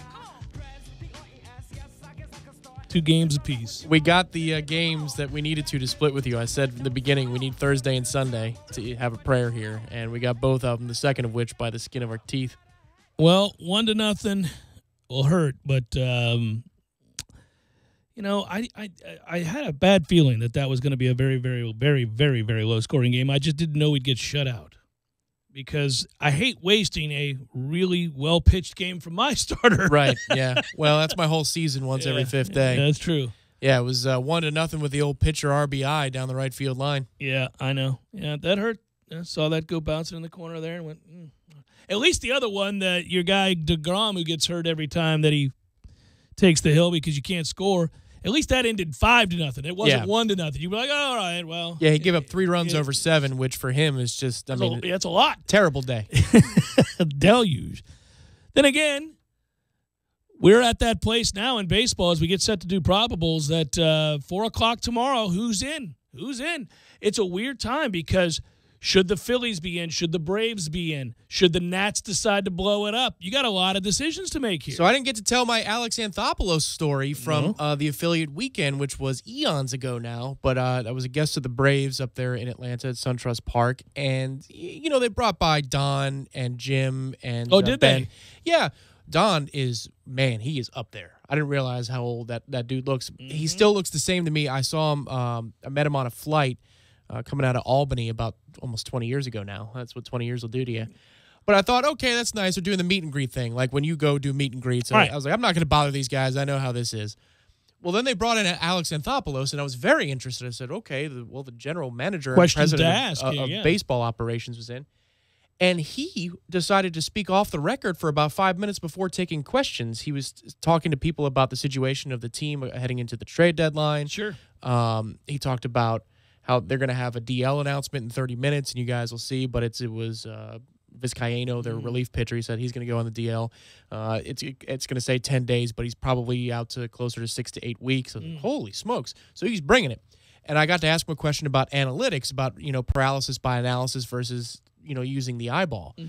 And he said, it's tough. He said, if everybody went by the same analytics, then nobody would be able to make a deal with another person because we're all operating from the same place. But he said some organizations still don't use it, and we love making deals with them. Oh, you love making deals with them, that's for sure. Well, they may have to make that decision now because they're way ahead of where they thought they would be just 2 years ago. But are they where they need to be? Yeah. And that's the same question the Phillies have to answer to. In a way, they kind of, the Phillies win game one of that series against the sorry-ass Reds and then get bludgeoned and lose 3 games, which is ridiculous. And then you've got the Braves not playing well right now. So think about this. The Astros, they lose 3 straight. They get swept for the first time this year by Texas, of all people. But now, in fairness, no Correa, no Altuve. So, okay, they'll hold their breath. But their starting pitching hasn't been as dominant as it was. The Yankees' losses to Kansas City are absurd. They can't catch Boston right now. And, Severino has been bad for about a month. And crazy story. This comes from the angle of I like to bet. But I didn't bet this game. Severino, do you know the Yankees, when he took the hill against the sorry Royals, were minus 550? Holy cow. Biggest number I've ever seen. Minus 5. Yeah, for a regular season, 1 out of 162? Minus 550, and of course, he lost. I went and looked this up today. Apparently, anybody that's all but one game this year in which a favorite was minus 400 or over, they lost. So it's strange, but Severino hasn't pitched well in a while, and Kansas City takes it to the Yankees. You look at here's another example. The Rays, who have been a great story this year, turn around and get swept by the Orioles. Lose 3 in a row to the Orioles. That's embarrassing. It's pitiful. Now, the Orioles are hitting the baseball, so we'll see. There are people. Kershaw had baseball is funny. Whenever we do this, whenever we get into when college baseball comes up and people get upset about a loss to a bad team or a series loss to a bad team, I always say watch pro baseball to remind yourself that baseball is a very unpredictable game. So the Yankees losing at home. Severino hasn't lost at home in a month. Kansas City bludgeons them. Kansas City sucks. The Houston Astros get swept by Texas, who's not any good. The Rays have been a great story. They lose 3 in a row to Baltimore. This is what happens. It's a crazy game. Well, here's another crazy aspect of baseball before we get to probables. Do you know Kershaw was on base all 4 times over the weekend? Really? Yeah. 3 walks and a 2-run single. They said, I saw one stat, I don't know if it's been changed since, but when I saw that he had been on base all 4 times, you had to go back to Whitey Ford. That's nuts. That is crazy. Couldn't get Kershaw. But that How happens. do you walk the pitcher 3 times? This is where Jason Stark or Tim Kirkjian are absolutely right. Every night you see something that happens for the first time ever or since 1943 or something absurd like that. One quick note as the trade deadline heats up, which I thought was interesting on analytics. What Anthopoulos said about their in-house, because he gave me about a 3-minute answer to this question I asked him, and everybody was kind of annoyed because there was only a fixed amount of time. Said, I'm sorry, I don't. He's going on for days. But he said what they have, and they scour, is they have their own in-house analytics when it comes to zone ratings, defense, all that kind of stuff, but they really get down to the finer details. and they go look at other teams' players who are getting hurt, be it pitchers or position players. They're getting hurt because the pieces around them aren't doing what they need to do, and they're trying to find somebody who's in the 250 or 260 range hitting, or they're in the 4s or 5s in ERA. Yeah, diamond in the rough who's not performing well, but players around them are killing But the system is screwing them. Yeah. And they want to buy low on those guys. That's what they focus on when push comes to shove. Makes sense. Makes sense. I'll be intrigued who decides to make a play triggering this, we're in it, we believe we can do it. That's why I continue to come back to the most interesting of the two teams or the divisions to me is, again, Philadelphia and Atlanta. They have a major decision to make, and they have to decide. I mean, you're starting to see moves. The Phillies have already made moves, but who goes after a bigwig? Yeah. Who's going after somebody major? It's more likely, and Matthew might argue with this, but it sounds like it's more likely the Braves. And the reason I say that is because I've seen, Rosenthal and Olney tweeting about this and saying all the moves they made, they haven't given up a top prospect, not one. Yeah. So they have as many chips to bring to the table for a short-term move or a long-term move as they want to bring. They're not strapped at all through what they've done, and they've done a lot so far, especially a bullpen makeover. But they have a ton of prospects, and they can use any one or two of them to put together a deal down the stretch. Good game tonight, right off the bat, 7-10. Probables, fire it up. It's time for, how you say, with the pitching, probables? Phillies Red Sox. Aaron Nola going to pitch tonight against David Price. Good game. Both those teams in the NL East right now are falling at different rates, but they're both falling. Yeah, Nola is coming off his shortest outing of home outing, I think I read, of the year. No rest for the weary for the Phillies. David Price going to go for the Red Sox. That's a fun. Yeah, might be able to get him. Maybe, yeah. In fact, may have put a little money on the Phillies tonight. May have. Marlins, Braves, Yi Chen, Julio Teheran. We've got the Indians and the Twins, Shane Bieber and Irvin Santana. Rockies, Cardinals, Tyler Anderson, Carlos Martinez. Rangers, D-backs, Martin Perez, Robbie Ray. Of course, there it is. It's been a minute on probables. Yeah, he had significant time missed due to a grade 2 oblique strain. Jays, Athletics, Marco Estrada, Edwin Jackson, still in the league, Edwin Jackson. Houston Astros, Seattle Mariners, Garrett Cole, and James Paxton. Woo! Woo! Edwin Jackson's still lighting it up. When he first came back, he was doing some things in terms of control, too. He wasn't walking anybody through his first 2 or 3 starts. Jackson had completed at least 5 innings in each of his first 5 starts for the A's, but he has slowed in Arlington. Okay. Probably starting to walk people again. Yeah. Astros, Mariners tonight. I got to repeat this. So the Stros lead over Seattle is, I think, 4.5 games. The two meet tonight in Seattle. Cole, Paxton. Oh, nice. Good game if you're up late. Run differential's about 150, though. Brewers, Dodgers. Freddie Peralta, Kent Tomeda. We've got Giants, Padres. Go to sleep, everybody. Go to sleep. Derek Holland, Eric Lauer. Nobody watching Giants, Padres. Ugh. What a disgusting game. So I looked at the box score from yesterday's Mets-Pirates game, and I thought, I don't know, about 5 dudes on our actual 25-man roster here. I was like, who's that guy? Who's playing center field? Oh, that's funny. Well, when you've cashed it in and called it a day, you know. Oh, yeah. You go back to take a look at it. And for those wondering, by the way, real quick, I should do this more often on probables before we say goodbye. Currently, as we interplay tonight, good big week here coming up with the trade deadline and all that stuff. Boston is up 5.5 games on the Yankees. The Rays are in third in that division, still 500. Wow. Cleveland is up a full 9 games on the rest of that sorry-ass division. Minnesota, Detroit, White Sox, Kansas City, all terrible. Cleveland even over 500? Yes, they are. 10 games over 500. Oh, okay. Well, they got it together. They're 57 and 47. Okay. Yeah. Houston, 4 games up on Seattle, as I mentioned. 6 games up on Oakland, who's gotten red hot. Very quietly, everybody. Oakland is 61 and 46. Yeah, many buyers, too, the last week. Pretty crazy. National League has the Phillies up by 1.5 games over the Braves. Washington 6 back and a game under 500. They have to make a decision as to what they're going to do. By the way, got shut out, I think, twice over the weekend by Miami. Ooh, what are we doing? A little 1-0 action, I think. What are we doing here? It was one of them. My Buccos have to make a decision, too, because they're 4 back in the wild card, 7 back in the division lead. But they're 55 and 52. They're not players. There's a lot of teams in that wild card hunt. Yeah. Dodgers are in first by a half game over Arizona. And that's a look at those that shall reside on the bump.